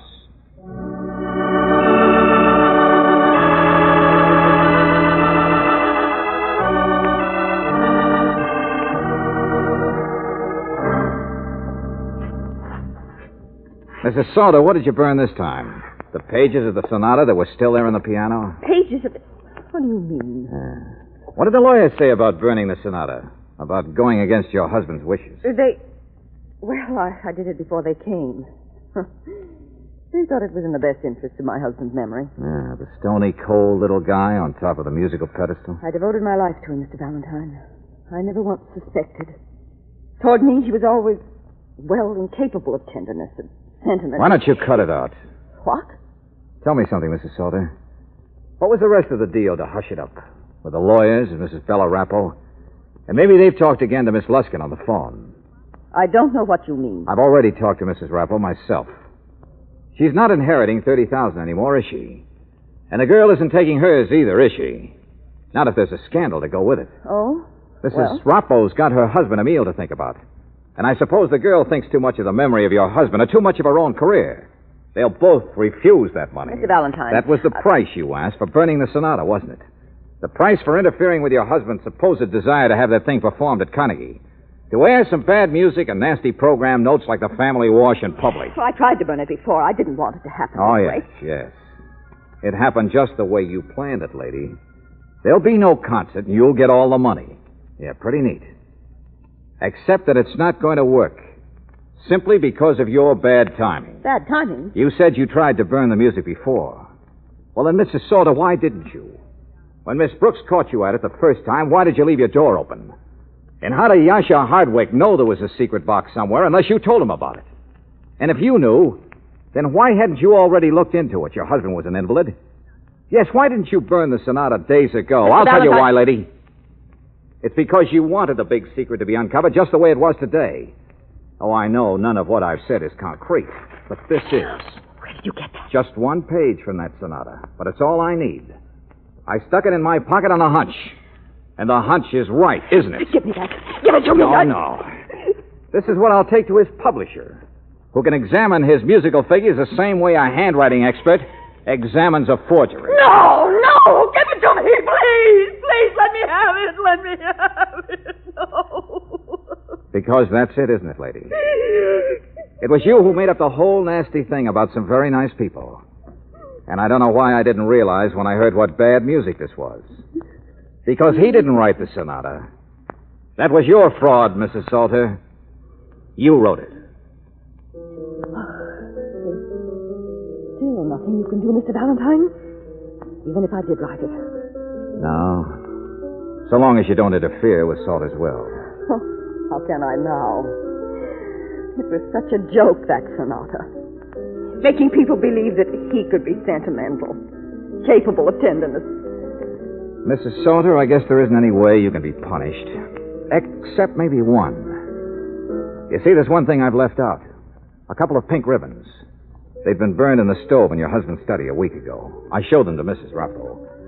She said they'd been tied around the letters he wrote to her, which she'd returned later on. What? He never wrote to her. They were just friends. He was incapable I of... suppose he burned those letters himself so as not to hurt you by finding them after he died. Funny, isn't it? The little guy must have been considerate and kind and lots of good things. And the only punishment I can think for you, Mrs. Salter, is to tell you the real truth. Your husband did love Bella Rappo, and probably the girl, too. No, you're mistaken. But not in a way that you can understand. He loved them from a distance, because they were all he had. Bella said he once wrote her that he wanted to give you so much happiness. That his tragedy was in marrying a woman incapable of tenderness.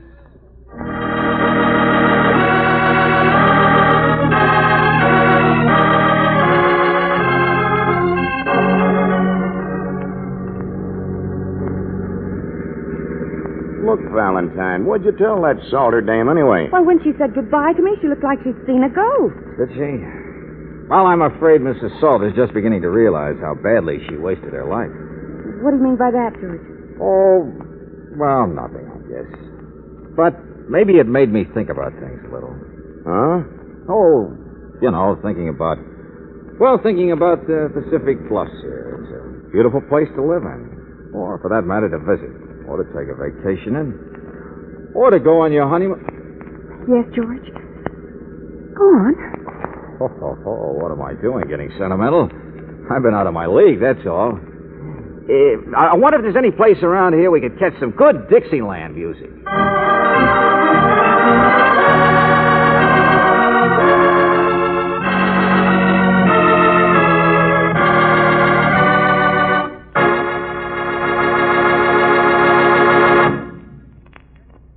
Who drives the kids to school in stormy weather? Who uses the car to do the family shopping and other errands around town? In a lot of families, these are equally shared duties. And if you want to be extra nice to the person who's going to use the car next, let me give you a tip. Before you put the car away, make sure there's plenty of Chevron Supreme gasoline in the tank. This premium quality gasoline is climate-tailored. It's specially blended for each season of the year, based on weather reports from your driving area. Further, it's tailored to each different altitude and temperature zone in the West. That's why Chevron Supreme makes all your short trip driving more pleasant. For it gives your car faster starts, smoother pickup in traffic, ping-free power on hills. You'll find you can't buy a better gasoline for today's high-compression engines. Try Chevron Supreme tomorrow.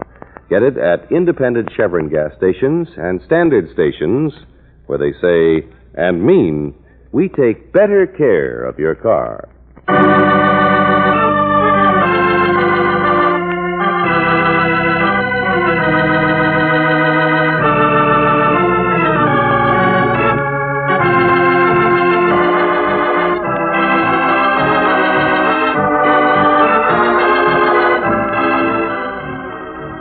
Tonight's adventure of George Valentine has been brought to you by Standard Oil Company of California on behalf of independent Chevron gas stations and standard stations throughout the West.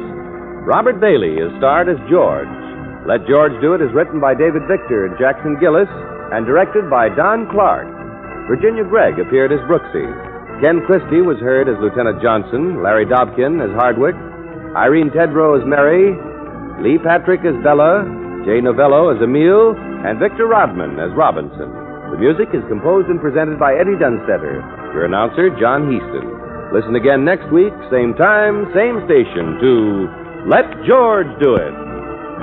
This is the Mutual Don Lee Broadcasting System.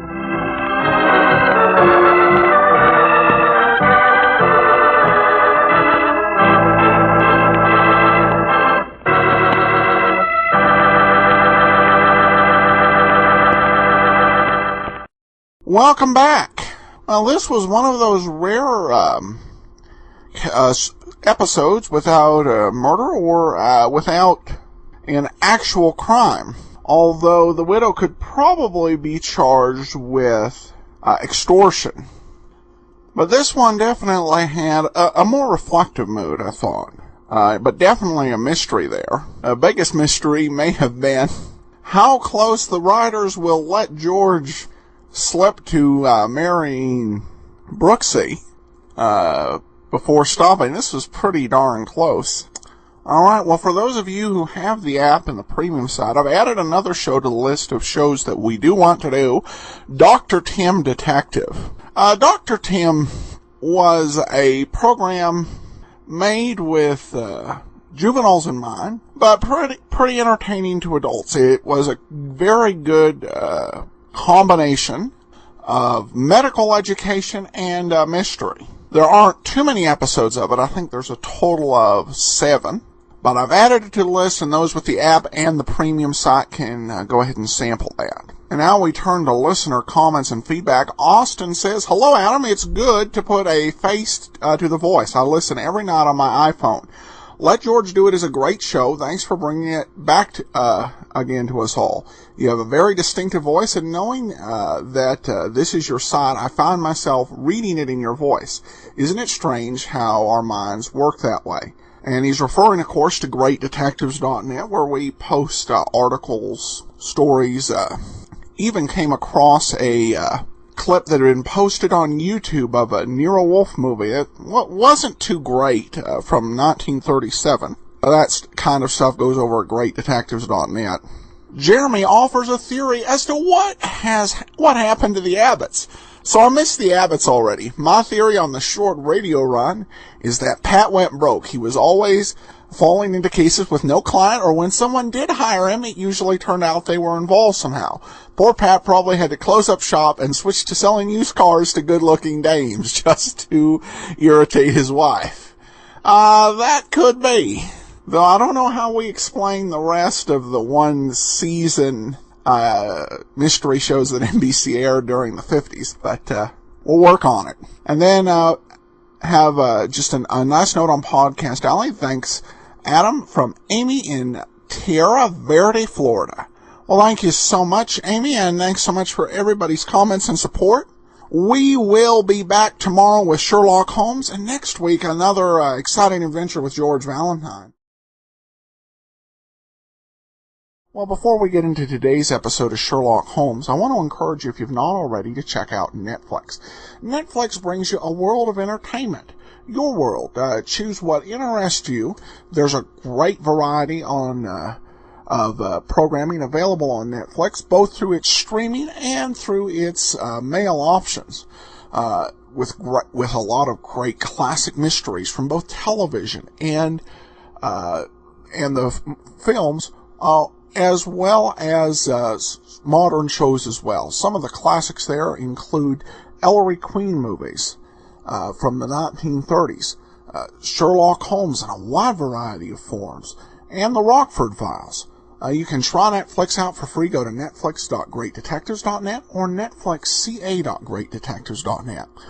Well, today's episode of Sherlock Holmes is one of those based on an actual story by Sir Arthur Conan Doyle. This one has a key fact changed, as in the original Doyle telling, Dr. Watson was not present. Well, we'll see how it'll all work out in context. Here's today's episode. It's The Adventure of the Lion's Mane.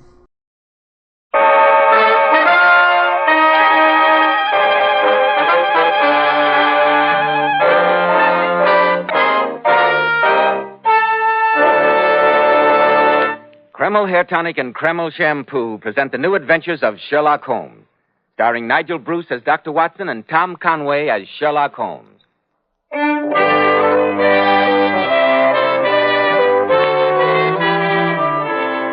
Well, here we are again visiting the genial Dr. Watson in his cheerful study. We sit back in our comfortable chair and wait to hear another exciting story. What could be pleasanter? You go again, Mr. Bell. Flattering me again? If only Sherlock Holmes were here to make the picture complete. No, Mr. Bell, you know that's impossible. He retired to Sussex years ago and took up bee farming. I suppose you visited him there. Naturally. As a matter of fact, I remember one Saturday towards the end of July in 1907 that Is this the beginning of a story, Dr. Watson? I shouldn't be surprised. But hadn't you better have your word with our listeners first? Yes, Dr. Watson, I had.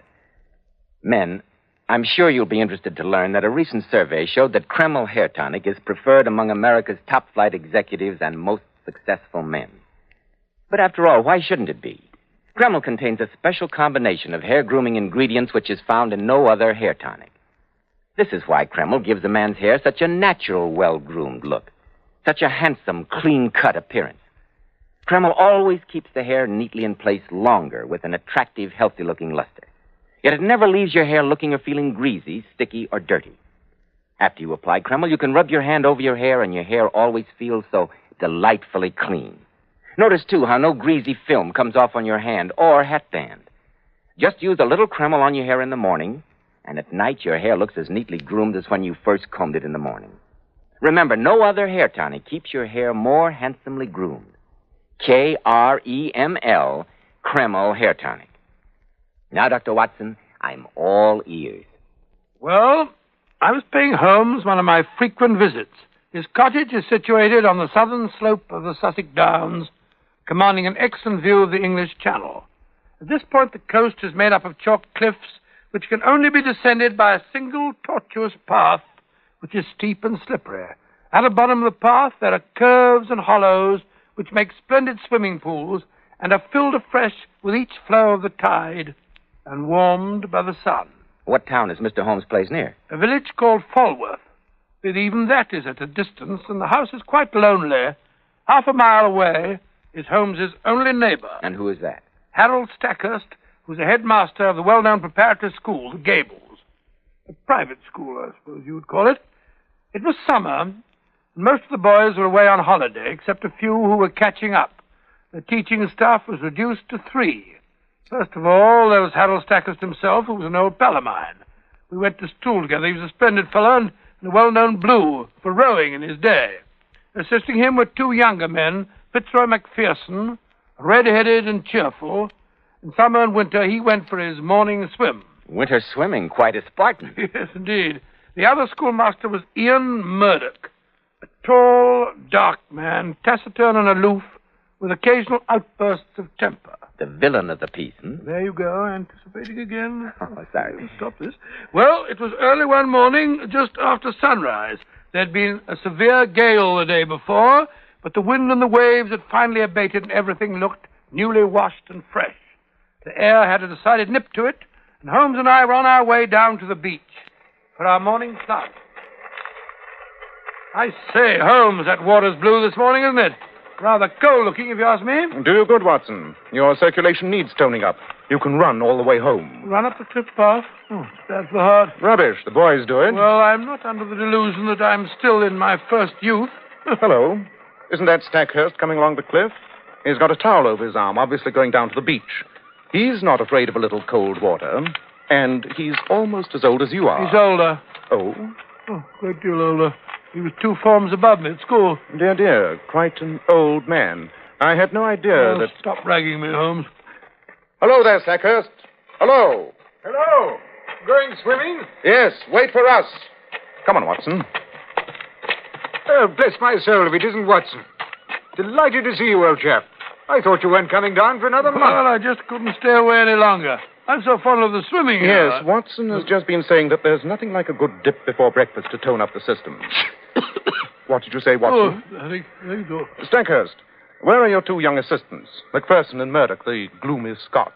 I've never known them to miss their matutinal plunge. Oh, well, Murdoch has had to keep some of the boys at their algebra. He'll be along later.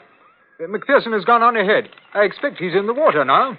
Any more outbursts of temper on Murdoch's part lately? No, not since last week, when he found a boy putting toads in his bed. His temper is ferocious, Holmes. I suppose I should give him dismissal, but he's such a confoundedly good teacher. A little bit of temper won't harm the boys now and then. Help to keep them in line. Yes, I'll wait till the next fellow who wants to put extraneous objects in Murdoch's bed will think twice about it. Look, there's someone staggering up the edge of the cliffs. Yes, he's in bathing trunks and an overcoat flapping in the wind. What's the matter with him? Drunk, probably. Look at him reel. A fine example for my boys. And who the devil can it be? Yes, it's McPherson. I could tell that red hair anywhere. He's trying to wave to us. I've never known him to behave like this. He's not drunk. He is in agony. He needs help. Hurry, Watson, run. I say, he's fainted. No, he's trying to get up again. Well, he's writhing on the ground. Courage, old boy. We're coming. Pain. I can't breathe. He's killing me. What is it? What's happened to you? The maid. The lion's maid. But, good heavens, he's having convulsions. His face is turning purple. Now he's stopped. Thank heaven. How is he, Watson? I can't see him breathe. Wait a minute. Yes, he's dead. Some terrific shock. His heart gave out. Look, he's bitten through his lower lip. The paroxysm of his agony. What could it have been? He's not wounded. No signs of a struggle. Take that coat off. Let's take a look at him. Easy now, easy. Good heavens, Holmes, his back. Just look at his back. Great red welts. Round his shoulders and round his ribs. Oh, this is terrible. What was it he tried to tell us? He said something about a lion. A lion's mane, to be exact. Well, you don't think he's being clawed by a lion? Or some wild beast? In this part of England? It's unthinkable. Quite. Besides, the claws of an animal would have dug deeper. These welts are inflamed, and there are little red spots at certain intervals. It looks as if someone has used a lash on him. A thin iron scourge with knots, poisoned knots. Who could it have been? There's been no one along the edge of the cliff, and we can see for miles. No, on the beach. There are some fishing boats, but they're too far out. I wonder... Did anyone bear him a grudge? Had he quarreled with anyone? Why, no. That is, not recently. Hello. What's up? Why do you all look so serious? Well, hello, Murdoch. Where did you come from? The classroom. I just left the boys. But what's the matter with McPherson? What's he lying like that for? He's dead. Murdered. He's been flogged to death. Dead?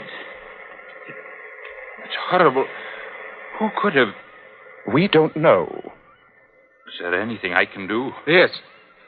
Go back to the house, send for the police, and keep the boys indoors. I don't want them mixed up in this. Certainly, of course. Dead, I can't believe it.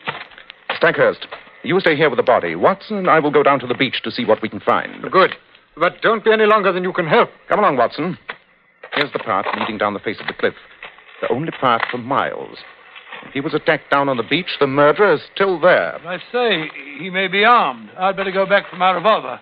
Suppose the murderer goes for us. Rubbish. Come along. We've no time to waste. They escape. Careful. There's clay here. Slippery. Look, Holmes. Footprints. Yes, the same one's descending and then returning again. McPherson, undoubtedly. That means no one else has been to the beach by this path since the storm. And here's the mark of his hand where he fell, and the print of both knees. That's all that the path holds for us. Now for the beach itself. Look, there's quite a lagoon left by the tide. His towel is lying beside it. Folded and dry, so he didn't enter the water. There's his sweater beside the pool. Look here, on the sand, footprints. Naked and with a canvas shoe. Presence again, that proves he made ready to bathe, but the towel shows he returned without bathing, or at any rate without drying himself. Look, Holmes, there are some distant figures up there on the beach. Too far away. Besides, this lagoon lay between them and the person. Perhaps the fishing boat. Perhaps, but I can see no sign of a boat having been beached along the shore. Yes, but then how... Quite. Couldn't it have been Stackhurst? We saw him coming from the direction of the gables. How about Murdoch? He has a glowering look. I don't trust him. You think that he really was up at the school with the boys? That is an alibi we shall have to look into. Hello, Stackhurst. Why did you leave the body? Murdoch sent down one of the gardeners to stand watch over it, so I came along. Besides, I've just thought of something. Yes? You asked if anyone had a grudge against McPherson, and I thought I ought to tell you. Go on. Well, about a year ago, this chap Murdoch was rather fond of a girl down in the village. But McPherson cut him out. Murdoch didn't seem to mind at the time, but about 2 months later, McPherson and Murdoch had a pretty bad row. Murdoch was always a bit fiery, you know. Well, when McPherson's dog got excited, he went for Murdoch, and Murdoch went into one of his rages and threw the animal out of the window. Well, the dog wasn't hurt, and the quarrel was patched up. At least so we all thought. But you never know. Resentment sometimes smolders for a long time. Yeah, particularly if there's a woman in the case. Quite. Well, let's have a look at the towel and sweater. We've seen everything else there's to see down here. Hello. There's something in the pocket of the sweater. It's a note. Dear me. A note of assignation. Well, what's it say? We'll be there in the same place, darling. There you are, woman. All my love, Maudie. Why, that's the girl. The one I told you about, Maud Bellamy. McPherson was in love with her. Obviously. This whole affair has upset me so it may give the school a bad reputation. It was only by chance that several of the boys weren't with McPherson when it happened. I say, was it chance? After all, it was Murdoch who held him back. He was the one who insisted on algebra before breakfast. At present, I'm more interested in this girl than in Murdoch. Suppose we take a walk to Falworth and call on her. All right, Doc. I'm with you. Come along. Oh, not so fast, Watson, not so fast. We'd better dress first. We might cause quite a stir parading down the village streets in these costumes. Remember, you've still got your bathing suit on. Yes, sure I have. And I'd forgotten all about how chilly it was.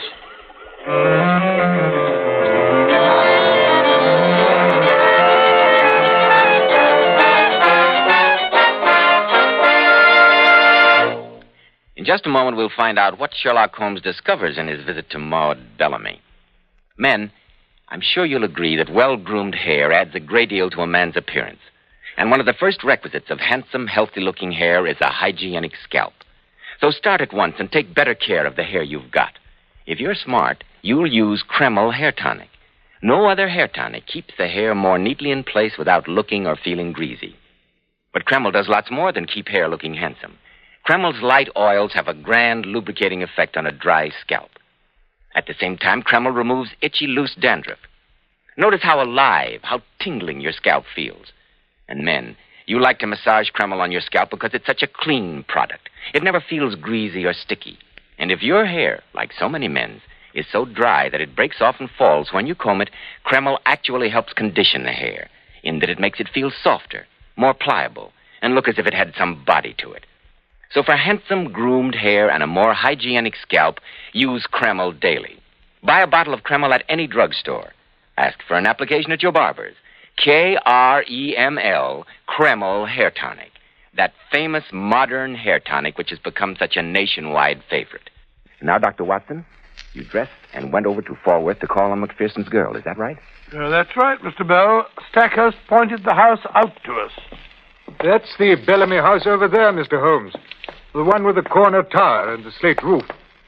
Maud is the daughter of old Tom Bellamy, who owns all the boats and bathing huts at Falworth. He was a fisherman to start with, but now a man of some substance, I believe. Yes, judging from the house, he must have come up in the world. And Maud is the prettiest girl for miles around. Quite a beauty, in fact. She must have had scores of admirers. By Jove, look who's coming out of the front gate. I say, it's Murdoch. And what in thunder is he doing here? Hey there, Murdoch. What do you mean by coming over here? I thought I am your subordinate, sir, under your own roof. I am not aware that I owe you any account for my private actions. Your answer is pure impertinence. So was your question. This is not the first time that I've had to overlook your insubordinate ways, but it will certainly be the last. You will make arrangements to leave my school as soon as possible. I intended to go in any case. Lost the only person who made the gables habitable. Insolence. How dare he? Young whippersnapper. Mr. Stackhurst, he seemed very eager to clear out of here. Perhaps you were a trifle hasty in giving him an excuse to go. I never thought of that. Shall I tell the police to place him under arrest? No. We can prove nothing against him as yet. Better persuade him to stay until we are sure he didn't do it. Very well. It's against my principles, but I'll go after him and see what I can do. Splendid. Now, Watson, suppose we call on Miss Bellamy and present our condolences. I take it that Mr. Murdoch has already broken the news of the tragedy. Ring the bell, that's a good fellow. Well, don't you think it's a bit heartless, Holmes, calling at this time? If the girl has any character at all, she will want to help us discover the murder of her sweetheart. Any woman with any... What do you want? We would like to speak to Miss Bellamy. Well, you can't. You are her father, I take it. Yes, I'm her father, and I know you be Mr. Sherlock Holmes. And I'm not having you mixing my daughter up in any of your dirty business. I thought you might want to help us solve the murder. Ah, you did you?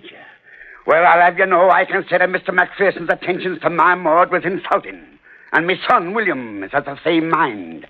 Letters and meetings, but never a word of marriage. I'll not have you breaking her out. I'll not have her name dragged through That's them. all right, Father. I know that Fitzroy is dead. I want to help find his murderer. I'll not have you mix This it is up. my business, Father. Let me manage it in my own way. I'll do anything you say, Mr. Holmes, to help bring them to justice. Why do you say them? Mr. Macpherson was not a weakling. He was brave and strong. No single person could have inflicted such an outrage on him. One thing more. We found this note in the dead man's pocket.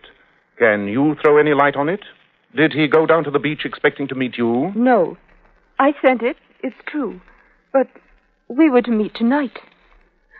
I see no reason for mystery. We were engaged to be married. We only kept it secret because Fitz didn't want to be ragged by the boys at the school.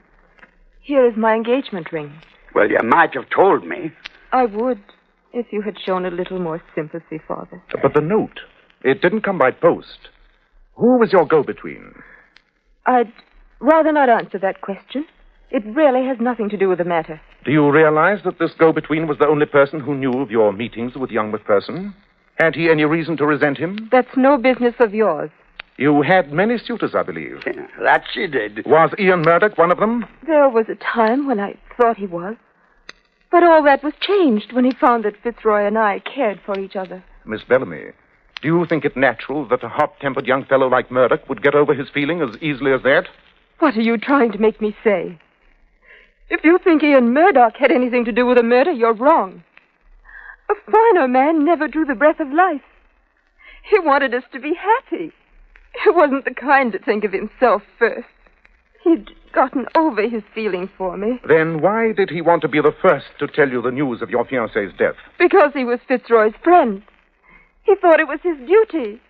He thought he... What does it matter?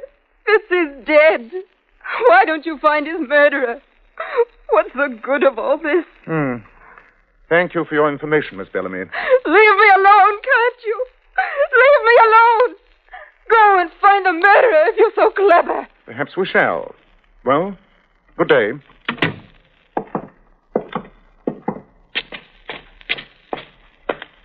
Looks like another blank wall to me, Holmes. Perhaps. But even that is enlightening. There are only so many possibilities, Watson.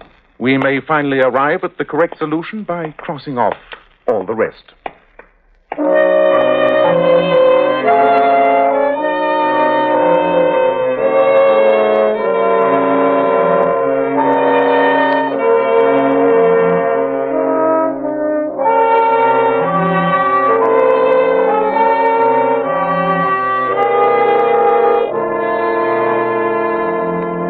must say, Holmes, for a detective on a case, you seem extraordinarily lackadaisical.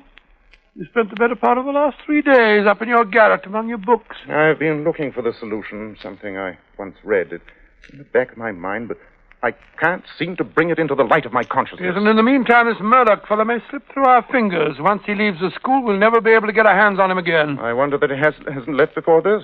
Oh, how can you sit there so calmly and say that, Holmes? You're losing your grip. Perhaps I am. If I could only find the fact that I'm looking for.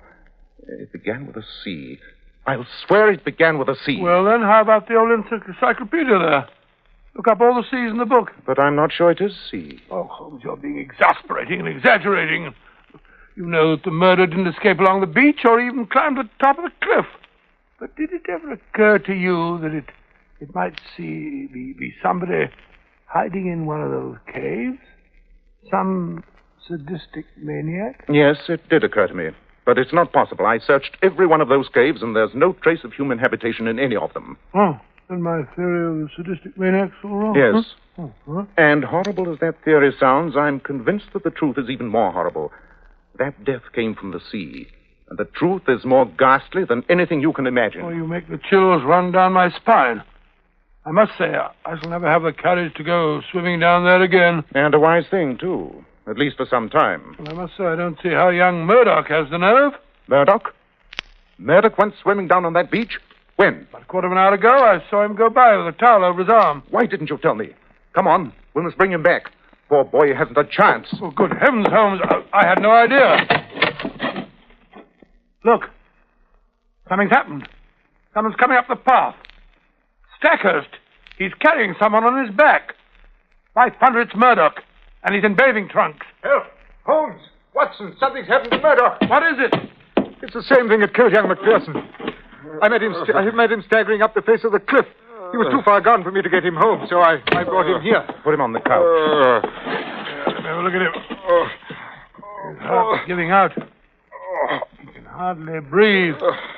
His face is turning quite black. Here, quick, Holmes. Pour me out a glass of that brandy over there. Right. Now, hold his head while I try to get it down.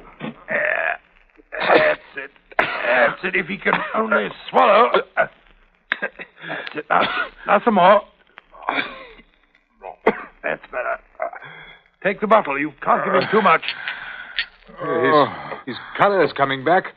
He's beginning to breathe again. His heart is getting stronger. Look, he's trying to talk. It lashed me in the water. It lashed me. Now I remember. In the water, of course. The pain. It's terrible. I can't stand it. Give me something. Morphine. Anything. I daren't give him a sedative. It might affect the heart. Holmes, here, get the cotton wool there and the olive oil. Right. What is it? It's a poison of some kind. It affects the nerves, apparently. Must be terribly painful. Here's the stuff you wanted. Good. Now saturate the cotton wool. We'll put a dressing on his back. Now, that's right. Use plenty of oil. There we are. That's better. Oh, that's much better. By Jove, he's fainted. I don't think so. He's just fallen asleep from sheer exhaustion.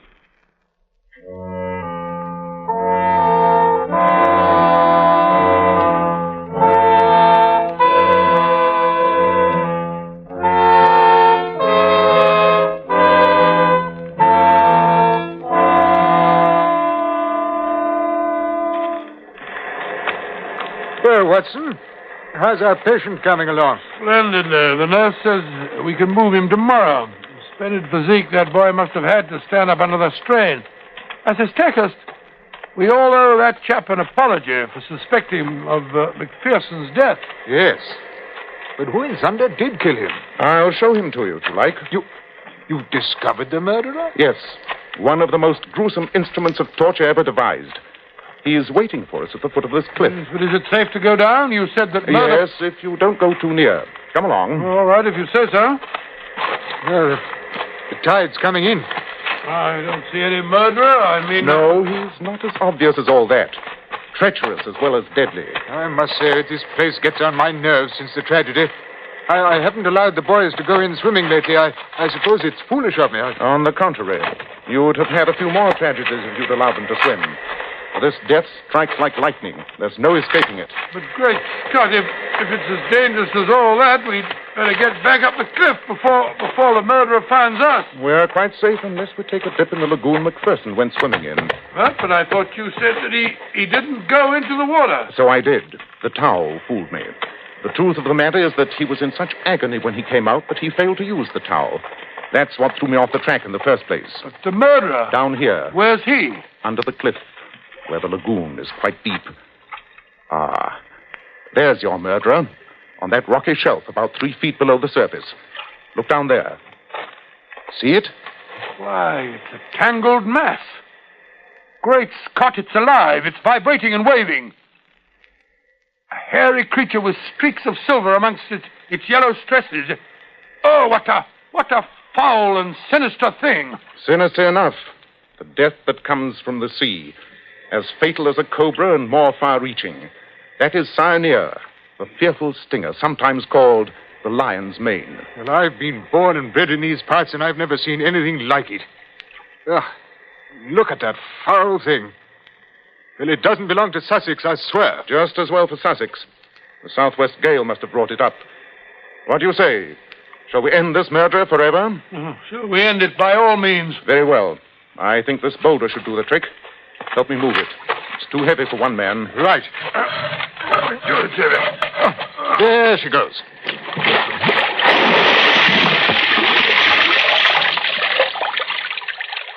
Good.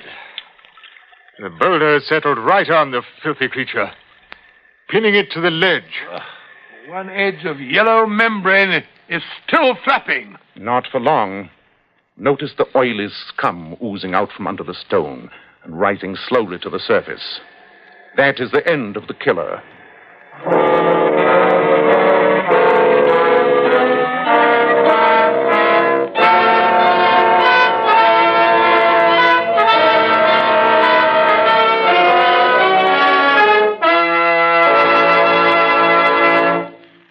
Lion's mane. I've never heard of that before, Dr. Watson. Mr. Bell, neither had I. Holmes discovered the article that he'd been searching for and read it to us.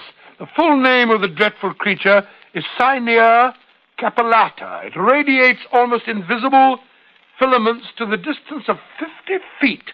Within that radius, it is as deadly and far more painful than the bite of a poisonous snake. Ladies and gentlemen, in just a moment, Dr. Watson will be back to tell you about next week's story. But first, ladies, here's a sensational beauty tip direct from Hollywood. When you want your hair to look its radiant best for an important date, do this the night before. Give your hair a glamour bath with Kreml shampoo. I certainly agree with that, Mr. Bell. And you know, Kreml shampoo is the shampoo used by those famous beauties, the flowers models. Kreml shampoo has been especially developed to glamour bathe each tiny strand of hair so that it fairly radiates natural, dazzling highlights. It leaves the hair simply gleaming with natural, glossy luster. And what's more, your hair stays that way for days. And please bear in mind that Kreml shampoo is not a soapless shampoo. It's not a cream shampoo. It's not a drying detergent. It's entirely different. Yes, Kreml shampoo uncovers all the natural highlights that lie concealed in every woman's hair. Yet it never dries the hair. In fact, Kreml shampoo has a built-in oil base which helps keep the hair from becoming dry or brittle. Kreml shampoo whips up a luxuriant, active foam, even in the hardest water. It rinses out so easily and never leaves any dull, soapy film. So, ladies, why not buy a bottle of Kreml shampoo at any drug counter and glamour bathe your hair to tantalizing loveliness? Kreml, Kreml shampoo. Now, Dr. Watson, what about next week? Well, next week I think I'll tell you how Holmes and I visited a mad scientist who lived on a rocky island in one of the Scottish lochs, and of the strange things that happened there. I call it The Adventure of the Island of Death.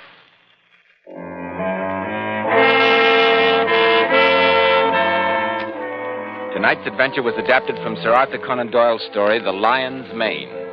Nigel Bruce appeared by permission of California Pictures, Tom Conway through the courtesy of Eagle Lion Pictures. The Sherlock Holmes series is produced by Tom McKnight with original music composed and conducted by Alex Steiner.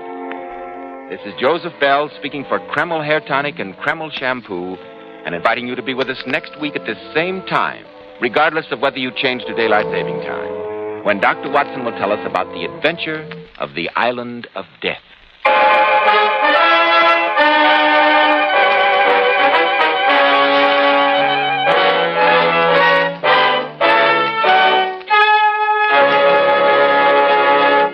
This is Tom Conway.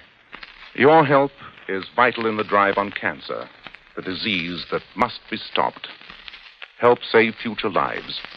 Give to the cancer drive. This is ABC, the American Broadcasting Company. Welcome back. The Adventure of the Lion's Mane was actually one of two stories that were narrated by Sherlock Holmes, with Dr. Watson absent. The thought that many people have about that is that the reason Doyle did it is because both cases actually involved medical elements, and the thought was that, well, Dr. Watson may have brought the mystery to a premature end. In this particular case, I don't think that would be such a large problem, as you're dealing with a very rare animal, and one that you would just not expect to find in this particular part of England. And it did kind of work to have Dr. Watson along, made it more plausible for that second young man to survive with the presence of a physician there. Well, now we turn to listener comments and feedback. We begin with an email from Beth who says, "Hey Adam, I know someone was looking for the Merchant Marine ad, and I just heard it on another show. It's at the end of an Abbott and Costello show, which is episode 197 on Legacy of Laughs. I know I've heard it on The Great Detectives at some point, but can't think which episode. Hope this helps. Enjoy your day, Beth." Well, thanks so much, Beth. I went over to the Legacy of Laughs website and found that was from an episode of the Abbott and Costello show from November of 1944, which I have. So I've gone ahead and I cut the ad out, and we will play it for our listener who is curious about it. We will take a listen to this about 35-second ad for the Merchant Marine, and then we'll come back. And before we hear from the boys, I'd like to say the Merchant Marine needs more men to man the supply lines to victory. And to eligible men, it offers not only a well-paid and worthy present, but a splendid future. In 6 months' time now, you can make the progress it would have taken you 3 years to make before Pearl Harbor. Get all the facts. Go to any United States Employment Service office or wire collect to the United States Merchant Marine, Washington, D.C. Welcome back. A very good spot. I do wonder if this is the one that was referred to. I'm not sure we played anything that was from the same time period as this ad. Here at least is an ad for the Merchant Marine. We played very little from the World War II era stuff that was made in World War II, and in some ways about World War II. And I'm actually thinking the next time we do a special to do a World War II special with a couple of special mystery shows from the World War II era. That, of course, is still about 3 weeks away. So stay tuned for that. Barbara comments over on Facebook, "Enjoy all the shows, though I must say I miss Nero Wolf. Thank you for all your hard work." One more comment. This one from Podcast Alley, a simple, "We love this podcast." All right, well, that'll do it for now. Thanks for all your comment and support. We will be back tomorrow with yours truly, Johnny Dollar. Well, before we begin today's episode of yours truly, Johnny Dollar, I want to encourage you, particularly if you don't have an action-packed expense account, remember when you travel to check JohnnyDollarAir.com first. JohnnyDollarAir.com is powered by Priceline, so you can name your own price on hotels, rental cars, airline tickets, and even more, or choose from published fares. Plus, part of any purchase price will go to help support the great detectives of old-time radio. So remember, JohnnyDollarAir.com for all your travel needs. Well, last week ended a pretty good run from the Lillis Bond matter to the Fairway matter of having 8 straight episodes where we either had the episode or we had the rehearsal. Now we're back into the land of lost episodes. I don't think we have, the most we have straight in a row on the O'Brien shows that are remaining is 5 straight. So we missed the Neil Brer matter, and we also missed the Blind Item matter. Today's broadcast comes from August 1st, of 1951, and it's the Horace Lockhart matter. Wrigley's Spearmint Chewing Gum, the refreshing, delicious treat that gives you chewing enjoyment, presents for your listening enjoyment Edmund O'Brien as Johnny Dollar. Hello, this is Bruce Hughes, the Lockhart estate. Yes, Mr. Yule. Thanks for calling back. I want to let you know I was in town. I'd like to get together with you if you have time to see me. Why, yes, I just got out of court, and I have a meeting in a few minutes. It shouldn't take long. Could you meet me at 5:30 for a drink? Sure, any place you say. All right, there's a place called Todd's right around the corner from my office on Spring. I can find it. This is quite a mix-up, Mr. Yule. The Lockhart's being killed like that? Yes, it is. Are you any closer to learning which one died first? We are now. It was a matter of only a minute or so. Yeah, it's only a $200,000 question who lived those couple of minutes.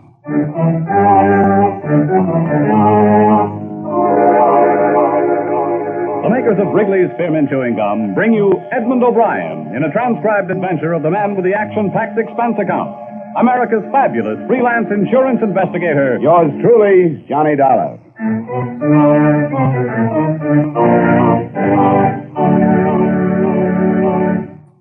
For refreshment while you work, or enjoyment anytime, chew a stick of Wrigley's Spearmint Gum. The delicious, long-lasting, real mint flavor of Wrigley's Spearmint cools your mouth and freshens your taste. The good, smooth chewing helps keep you feeling fresh and alert. Adds enjoyment to whatever you're doing. So indoors, outdoors, at work or play, enjoy chewing Wrigley's Spearmint Gum. Wrigley's Spearmint. Refreshing, delicious.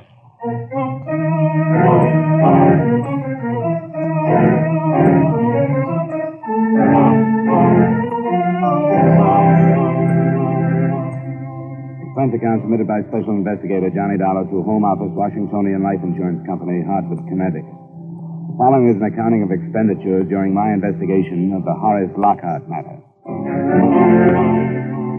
Expense account item 1, $8.90, fare and incidentals between Santa Barbara and Los Angeles. Your Los Angeles agent found that I was on a case in Montecito and saved you some $200 in fare from the East Coast to Los Angeles by bringing me down from Santa Barbara.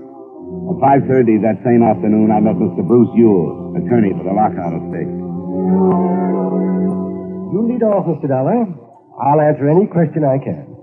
So far, I know the bare facts. I tried to get some information from the police, but everybody told me to call some other outfit. You must have called the local authorities? Yeah, shouldn't I have? Mr. and Mrs. Lockhart were killed in county territory, so it's under the jurisdiction of the sheriff. I was way off then. I was almost up to the highway commissioner when I quit. Well, we have a fairly complicated system here. The Lockharts were killed on the Coast Highway, north of Malibu. They were returning from a visit to Santa Barbara when their car was either forced off the road or went out of control. Crashed through a guard fence and over a bank. What time of night was it? It was about 2 in the morning. Now, the actual report was phoned in by the operator of an all-night garage on the highway. But the man was notified by a young woman. She said she'd seen the accident happen, had stopped, and gone down to look at the car. But that's where our information stopped. Yeah. Am I right that she did tell somebody that one of the Lockharts was still alive then, but that she didn't say which one? That's correct. That's what she told the garage operator. His name is Gallagher. And the whole thing hangs on this girl. What's been done to locate her? Here, we put ads in the classified sections of all the papers. It happened only night before last. I'm certain she'll call in before long. I hope so. How often do you look at the classified section, Mr. Ewell? Well, certainly we can hope that she has friends she's talked to about the accident. And even if she doesn't see it, why, somebody will and tell her about it. The man in the garage. You said his name is Gallagher? Yes, Patrick. Thanks very much, Mr. Ewell. I think I'll rent a car and go out and see him.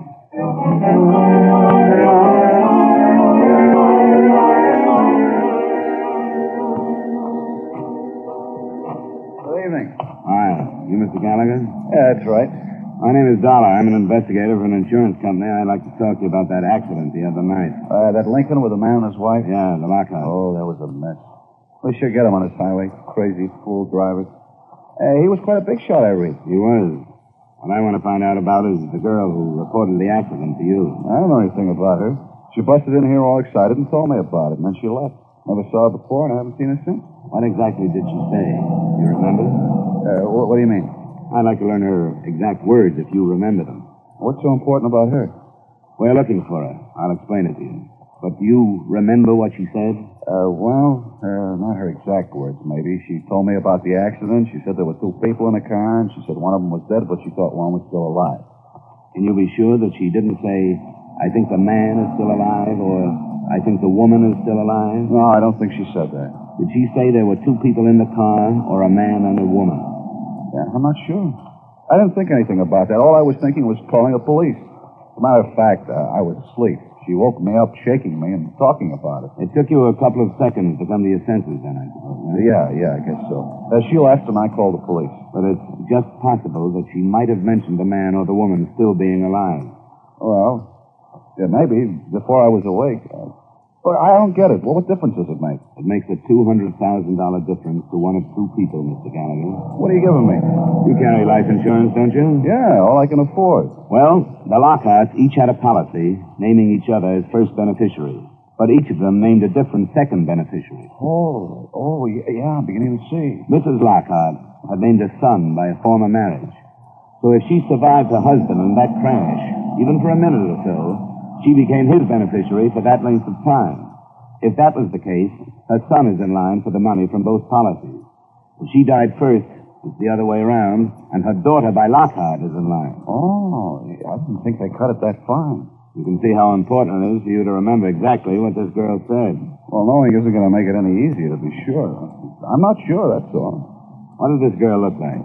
Well, I'll give you a little more help there. She had blue eyes, and it seemed to me she was wearing an awful lot of makeup. It was really plastered on. You couldn't really see her skin. Like stage makeup?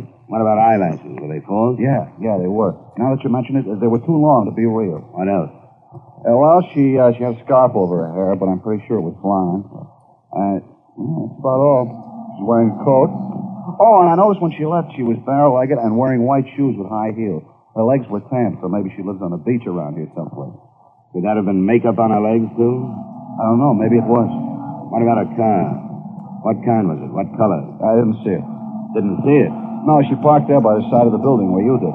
When I was on the phone, she pulled out and headed toward L.A. It sounded like about a Chevy or a Plymouth, something about that size. Yeah. Well, thanks, Mr. Gallagher. If you think of anything more, I wish you'd call me. I'm at the Homeby Hotel on Wilshire. I'll leave my card. I drove up to the scene of the crash about 2 miles farther north. The Lockharts couldn't have picked a better spot.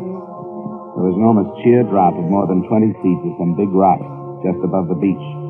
The rocks still showed the marks of the impact. At the sheriff's station on the way back into Los Angeles, I saw their photographs and heard their theory. The car hadn't been forced off the road. The tire marks it left made it appear that either the driver had fallen asleep or that the crash had not been accidental. The next morning, I was summoned by Bruce Ewell to the Lockhart address. I found it at the end of one of the elite roads in L.A.'s prize subdivision, Bel Air. It was guarded by an iron gate, and the mansion itself was evidently a replica of something Italian. I was told to wait for Mr. Ewell in a domed entry hall. Thanks for coming out, Mr. Dollar. I wouldn't have missed it for the world. Yes, it's quite a place, isn't it? I wanted the children to meet you. You know about them? Only that they're half-sister and brother. Yes. Michael Adams stayed with his own father. Never has lived here. He arrived from Seattle last night. And this is the first time he's met his stepsister. That's Gail Lockhart. Yes. She's 23 and he's 27. Well, I wanted them to know we're doing everything we can to find this perverse witness who's become so important. Why doesn't she reveal herself? I wish I knew. Well, this is Mr. Dollar, the insurance investigator who's come out to help us. Miss Gail Lockhart. How do you do? Miss Lockhart. And Mr. Michael Adams. Oh, hey, Mr. Dollar. Nice to meet you, Mr. Adams. You both have my sympathy. Oh, I think Miss Lockhart deserves it more than I do. I'm no more than a stranger. I don't even remember my mother. She and my father divorced before I was 2. Oh, stop it. Sorry. Mr. Yule, I don't have to stay, do I? Yeah, I go to my room. Why, yes, dear, if you want to. I do. I can't talk about it anymore. sorry, but I feel like I should explain my place in this. I know I don't belong. It's all right, Mr. Adams. Gail is terribly upset. She was in Santa Barbara with her parents that night. She was supposed to drive back with them. They'd been drinking heavily, and she begged them to stay over. And when her father refused to do that, she refused to ride them. I didn't know she was with them. Well, you know how these situations are. She's full of self-incrimination. Can't help feeling she should have done more, like take the keys to the car, or even call the police, or something. Well, what are we going to do about this witness, Mr. Dollar? Maybe you can help us, Mr. Adams. Do you ever read the personal column in the classified advertising section of your paper? Personal column? Hardly ever. Have you any idea when the last time was? Oh, months back, anyway. I think we have to do better than that personal column, Mr. Ewell. Spot a few small ads through the other pages. Have you contacted any but local papers? No, not yet. Just because that garage man told us her car headed for L.A. is no proof that she's here. She might have passed right on through. Yes, but a girl driving alone at that time of night. We have no reason to think that she was alone. Gallagher didn't see anybody else, but he didn't see the car either. There are people who just don't like to get involved in things like this, you know. Yes, that's true, isn't it? What would you say to posting a small reward? I think that would be a good idea. Not a reward for the information we want, because we'd get too many cranks who would say anything for money. Say, that's right, isn't it? I think we should offer the reward for any information that will lead us to the witness, and print the description Gallagher gave us. That's a good idea. Sure is. But I'll go call my secretary and get it into as many evening editions in the counties. And San Bernardino and Riverside counties as well. Excuse me. Golly. This suspense is really something, isn't it? Yeah. Oh, I know I don't deserve any of the money. Why, you could have knocked me over with a feather when I found out she had me in the policy. Oh, I suppose she always felt bad about the way she deserted my father and me and wanted to make it up, huh? That was probably it. But, man, $200,000. If I get that, I'll be sitting on top of the world. I wouldn't spend it yet if I were you. Oh, I know it's a toss-up, but sure would be justice, wouldn't it? With all she'll get anyway, Miss Lockhart doesn't need it like I do. Why, from the look of this place, she probably wouldn't even miss it. Maybe you're right, Mr. Adams. She probably won't miss anything but her parents for quite a while. Sorry. Can't seem to say the right thing around here. The practical Mr. Adams had to wait along with the rest of us. The second day, the reward was increased. It was increased the third and the fourth day until it stood at $1,000. There it stayed for fear somebody was sitting on the information and watching the price of it go up. A few newspaper and radio reporters played it up on the mystery woman angle, but the actual $200,000 question we wanted to ask her was never let out. We had some worthless reaction, but on the seventh day, we got what we figured was our first break. Apartment house manager phoned Bruce Ewell, and I went out to talk to her. Well, it's not me alone, Mr. Dollar. A few of my tenants have mentioned it, too. We're all curious about this mystery woman, you know. Well, this is Tuesday, and that awful accident happened this Sunday, didn't it? That's right, Mrs. To Bruce. be exact, about 2 Monday morning. Well, at 10 o'clock that morning, one of the girls who'd been living here left with almost a whole month's rent to live out. Susan Lee. Oh? Would you say she fit the description in the paper? Now, that's why I decided to call. We'd share the reward, but I'd do the talking. Because, especially the theatrical makeup that was mentioned. Susan was a dancer in the naughty 90s nightclub on Santa Monica Boulevard. A specialty dancer, as she put it. Did she own a car? That was another thing. The ad mentioned a Chevy or a Plymouth, and she had a Plymouth. It was very interesting, Mrs. Brugger. Did she say where she was going? Well, she said she'd found a better job in another town, but when I asked her where to change the subject, she was hiding something. Made no arrangements for mail? I asked her about that, too, and she said she'd come back and pick it up as soon as she could. I think she was in trouble. Has any mail come? Well, nothing much. A couple of bills. This one today. From a photographer. A photographer? That might really help. Why, yes, he must have taken a picture. Let's see the return address. Oh, wait till I tell the girls. Oh, I hope it's her. Why, I never even knew anybody who ever won a reward before. It was her. As a matter of fact, things developed quite nicely. The next hour and a half, anyway.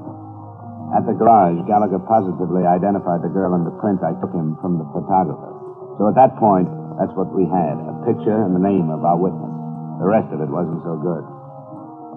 It looked like she'd taken a sudden run out for reasons and places unknown. With a 7-day start, she could have reached almost any place in the world.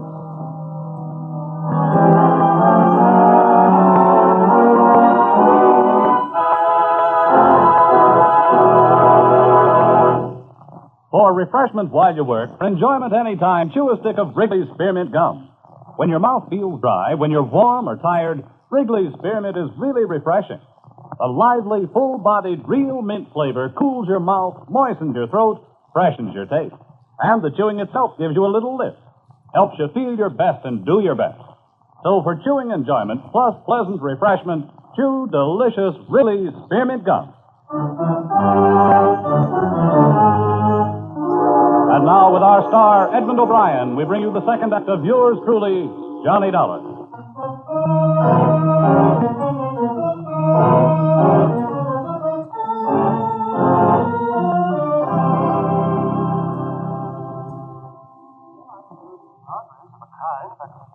help us very much, does it?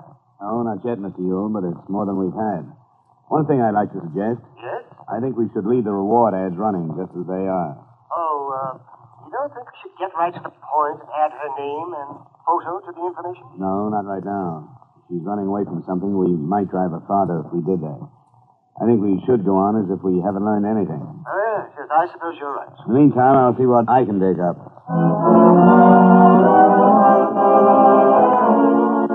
Santa Monica Boulevard Club, where Susan Lee had worked, was open, but almost empty at 3 that afternoon when I went in. Just the bar was in operation, but a series of larger-than-life-size posters on the wall promised entertainment nightly by outstanding personalities of the dance. I found the manager in his office. What was the name again? Dollar, the bartender, told me where I might find you, Mr. Cobley. I'd like to talk to you about a girl named Susan Lee. Well, what about her? Come on in, come on. I can spare a few minutes. Thanks. You a cop of some kind? Private one. Why? You expecting some? No, not especially. Except the way Susan dropped out of sight all of a sudden and the way you come in asking about her. What's up, anyway? I was hoping you could tell me. I'm working for an insurance company. All I want with this Lee girl is a statement about an automobile accident she witnessed. Oh, hey. This what's been running in all the papers? Yeah. We've been trying to find her for a week. And it's Susan? That's right. What a dope that makes me. And a lot of other people around here. Are you sure? A guy identified her picture. Why didn't I think of that? You know why? Because the papers gave the idea that this dame was coming to Los Angeles from some town up the coast. That's all we know, that she was driving south. How could Susan be driving any place up there at 2 in the morning? Our last show here was at 1:45. I'm more interested in knowing where she is now. I take it you don't know. No. Her contract had another week to run, but she called me one morning a week or so ago and said she was sick and could she quit. Was that a Monday morning? Well, I can find... Yeah, sure it was. She called me at home. We're closed on Mondays. Hey, I think I got something for you. What? Well, one of the other girls picked up a pay for her. She wanted to quit, she told me, and I don't make any trouble with the girls who want to leave. And then she wanted Lamine to pick up her check. Well, I said that'd be okay if she sent a note authorizing it, and she did. It's, what did you say, Lamine? Yeah, that's her stage name. You know, these girls get those monikers legalized when they're too young to know any better, and then they're stuck with them. Lamine Dunn. You can tell before you see her that she's brunette and specializes in tassel. Would you mind giving me her address? No, I've got it right over here. Susan must have some hot dough to be worth $1,000 reward. I wish I could tell you, but I can't. It's worth plenty. No, I wasn't pushing for information. Here it is. The Wesley on Wilcox. Good. Thanks very much. Oh, sure. I don't care what you don't tell them. But anybody could use a hunk of that reward these days. I'll remember what you've done, Mr. Cobley. We'll see what we can work out. Thanks again. Sure.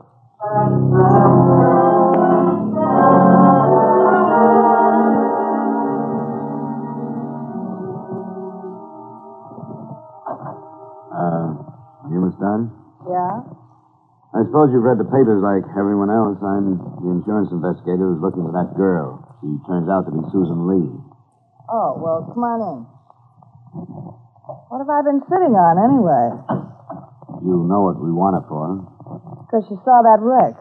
But don't you know what could have happened that made her leave town like she did? No, don't you? Well, I know there was... Look, I'm going to sound like a pretty lousy sort of friend, I suppose, but I only met her when she booked into the club. We happened to get along, that's all. I don't think that's the kind of friendship where you find that greater love hath no man stuff. Besides, she didn't trust me enough to tell me everything. Everything about what? Why don't you sit down? Thanks. I promised her I wouldn't say anything, and I haven't. But now you want to know, and I'm not going to lie about something I don't know. That makes sense to me. Something happened to her that night, and I think it was over that guy she married. You'll have to remember that I don't know anything about it. Oh, yeah, well, she married this guy. I never met him. His name is Robert, she told me. They ran off a couple of months ago, got one of those quick Mexican jobs. You don't know where this Roberts came from or lived. All I know is it must have been a dandy marriage. She still lived in her apartment, and maybe once or twice a week she'd leave after the last show and run up the coast and meet him. He said he traveled a lot. And I believed it, but not the way she meant it. She sounds a little naive for her profession. No, she isn't. Wasn't. I guess everybody really takes a fall sooner or later. But she came here that night, morning, I guess it was 3:30. Still had her stage makeup on. She said something happened. She had to get out of town. That's all she'd say. She mentioned seeing the accident? No, just kept on saying something happened. Something awful happened. She had to leave town. Could she have caused that accident? The police say no other car was involved. Oh, then it must have been that husband. You know his full name? Yeah, it was Phil. I heard her say that. Philip Roberts. Probably a common name, but we'll get on it. You talked to her the next day, about a paycheck? Yeah, she phoned me, and she told Mr. Cobley she was sick because she didn't want him to ask questions about why she was leaving. So I went down and got her check. I met her in a drive-in joint on Santa Monica, and the same thing, and making me promise not to tell anybody. Have any idea where she might have gone? Yeah, I have. Where? Once a week, every Sunday, Susan used to get flowers. She used to say they were from some masher in San Diego. She'd tear up the card and let the flowers dry up on her dressing table. Bouquet came that Sunday night, and she didn't even unwrap it. It was one of those what's the future nights for me. I was figuring how many years I had left in the racket, wondering what had made me go wrong with the way I spent all the time I'd been in it. Well, I was real gone. When Susan left, I took her flowers and brought them home, and I read the card. It said, as usual, if you ever need me. That's where she's gone. Do you know, or are you guessing? Both, I guess. I met one like that when I was Susan's age. That's where I should have gone. Maybe she did. I still got the card with the name of the florist on it.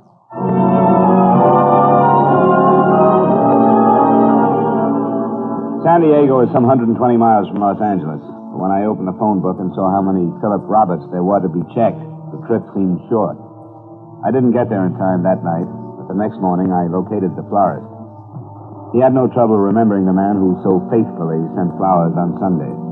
At noon that day, I found Robert's house. I recognized the girl who opened the door to me. Yes? Susan Lee? No, she isn't here. Wait a minute. No, leave me alone. Go away. Get your foot out. I didn't know. I didn't have anything to do with it. I didn't know. Let me in, Miss Lee. You don't have to be afraid. All I want to ask you about is the accident you saw last Sunday night. No, you're lying. Let me in. You're lying. I read about your reward in the papers. You tried to trick me. How did you find me? I had to find you. I didn't do it. I didn't have anything to do with it, no matter what she says. You're saying things you don't have to say, Miss Lee. No, I'm not, because everything else you've heard is a lie. What lies have I heard? Who lied to me? I don't know. Don't you think I've spent all night long, every night, hearing what she said to you? But I believed him. I believed everything he told me. Philip Roberts? That's not his name. I know it isn't now, but I married him. You think I would have married him if I'd known that he was already married? I guess you'd better tell me that, Miss Lee. I thought I was married to him. We went to Ensenada. Some man married us down there. It was in May. I thought he was my husband all the time. I was going to quit dancing and we were going to go away. And Sunday night, I heard them. You were north of Malibu Sunday night? Yes, he rented the cabin for us. When I got there Sunday night, there was another car. I left my car and walked to the cabin, and then I heard them. She called herself his wife, and she used a different name. She called him Carl. I don't know why I listened. I wanted to run. But I stayed and listened to them argue. I found out that I wasn't married to him at all because she was his wife. You don't have to tell me that. Yes, I do. You have to know the truth. I heard her say she'd kill him. And then I left and started to walk toward the highway. And I'd gotten almost to it when I heard the shot. I wasn't near the cabin. I was almost to my car. Miss Lee. When I heard them, I thought I was running away because she'd shot him over me. Where is this cabin? It's about 3. You know where it is. You've been there. You found him. As far as I know, no one has been there. I haven't heard anything about a shooting north of Malibu. You're lying. No, I'm not. We'll have to phone the police to check the story. You're lying. You're still trying to trick me, but you can't. Stop it. You're lying because you believed her. Go with it. Let go. I didn't do it. I was running away.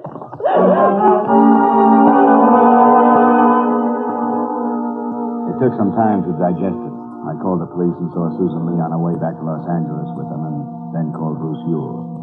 By the time I had driven back, he'd spent a half hour with the girl and had gotten the report of the police who visited the cabin. I was called to the Lockhart home for the second and last time, and together with the two prospective beneficiaries, I heard what the lawyer had to say. It's a pathetic story. This man entered a bigamous marriage contract with Susan Lee. His first wife followed him to the cabin. She didn't know about the marriage, but she suspected something. At the height of the argument, she shot him and then turned the gun upon herself. Miss Lee was afraid to surrender as our witness. They're both dead? Well, I'll be... Yes, but actually that's none of our concern now. This tortured girl did witness the accident. And in spite of her own problems, stopped to give what aid she could, which of course was none. Did you get a statement from her, Mr. Ewell? Yes, I'm afraid I did. Before a notary public, Susan Lee swore that the person who was alive at the time she viewed the wreck was Mrs. Lockhart. I knew it. Hot dog. Shut up. Make him stop. Get him out of here. I can't stand it. Here, now, dear. Let me take it to you. It's really true? Yeah, I guess it is, if Ewell says so. Man, $200,000. And for what? For being born to the right mother. That's what I call profit on a small investment. Yeah, I guess that's right. $200,000. Why, I bet I can invest that and live like a gentleman the way I've always wanted to. I wonder how much this house costs. Nothing like this in Seattle, but I might show them a thing or two.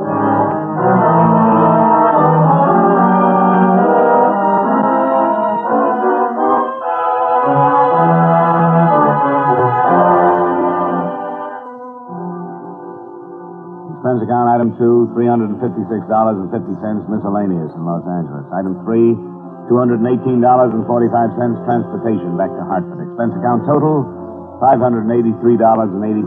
Remarks? As far as I'm concerned, the money went to the wrong beneficiary.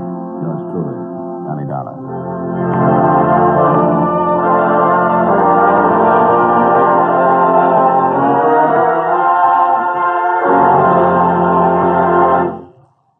Remember, friends, for refreshment while you work, for enjoyment any time, chew a stick of Wrigley's Spearmint Gum.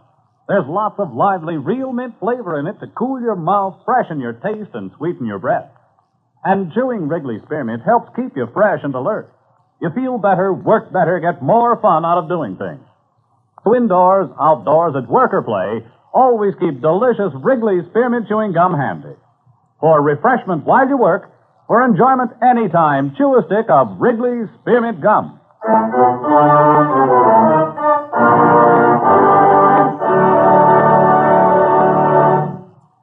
Yours truly, Johnny Dollar, brought to you by Wrigley's Spearmint Gum, stars Edmund O'Brien in the title role and is written by Gil Dowd with music by Eddie Dunstedter.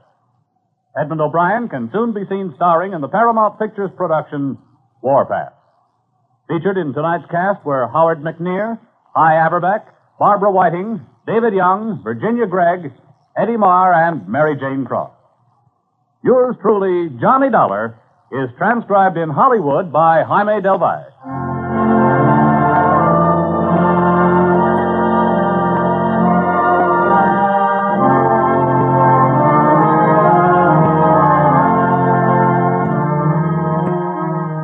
The makers of Wrigley's Spearmint Chewing Gum hope you've enjoyed tonight's story of Johnny Dollar and that you're enjoying delicious Wrigley's Spearmint Chewing Gum every day. We invite you to join us again next week at the same time when, from Hollywood, Edmund O'Brien returns in another adventure of Yours truly, Johnny Dollar.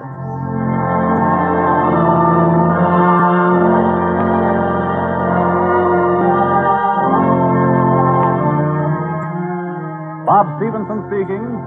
This is the CBS Radio Network.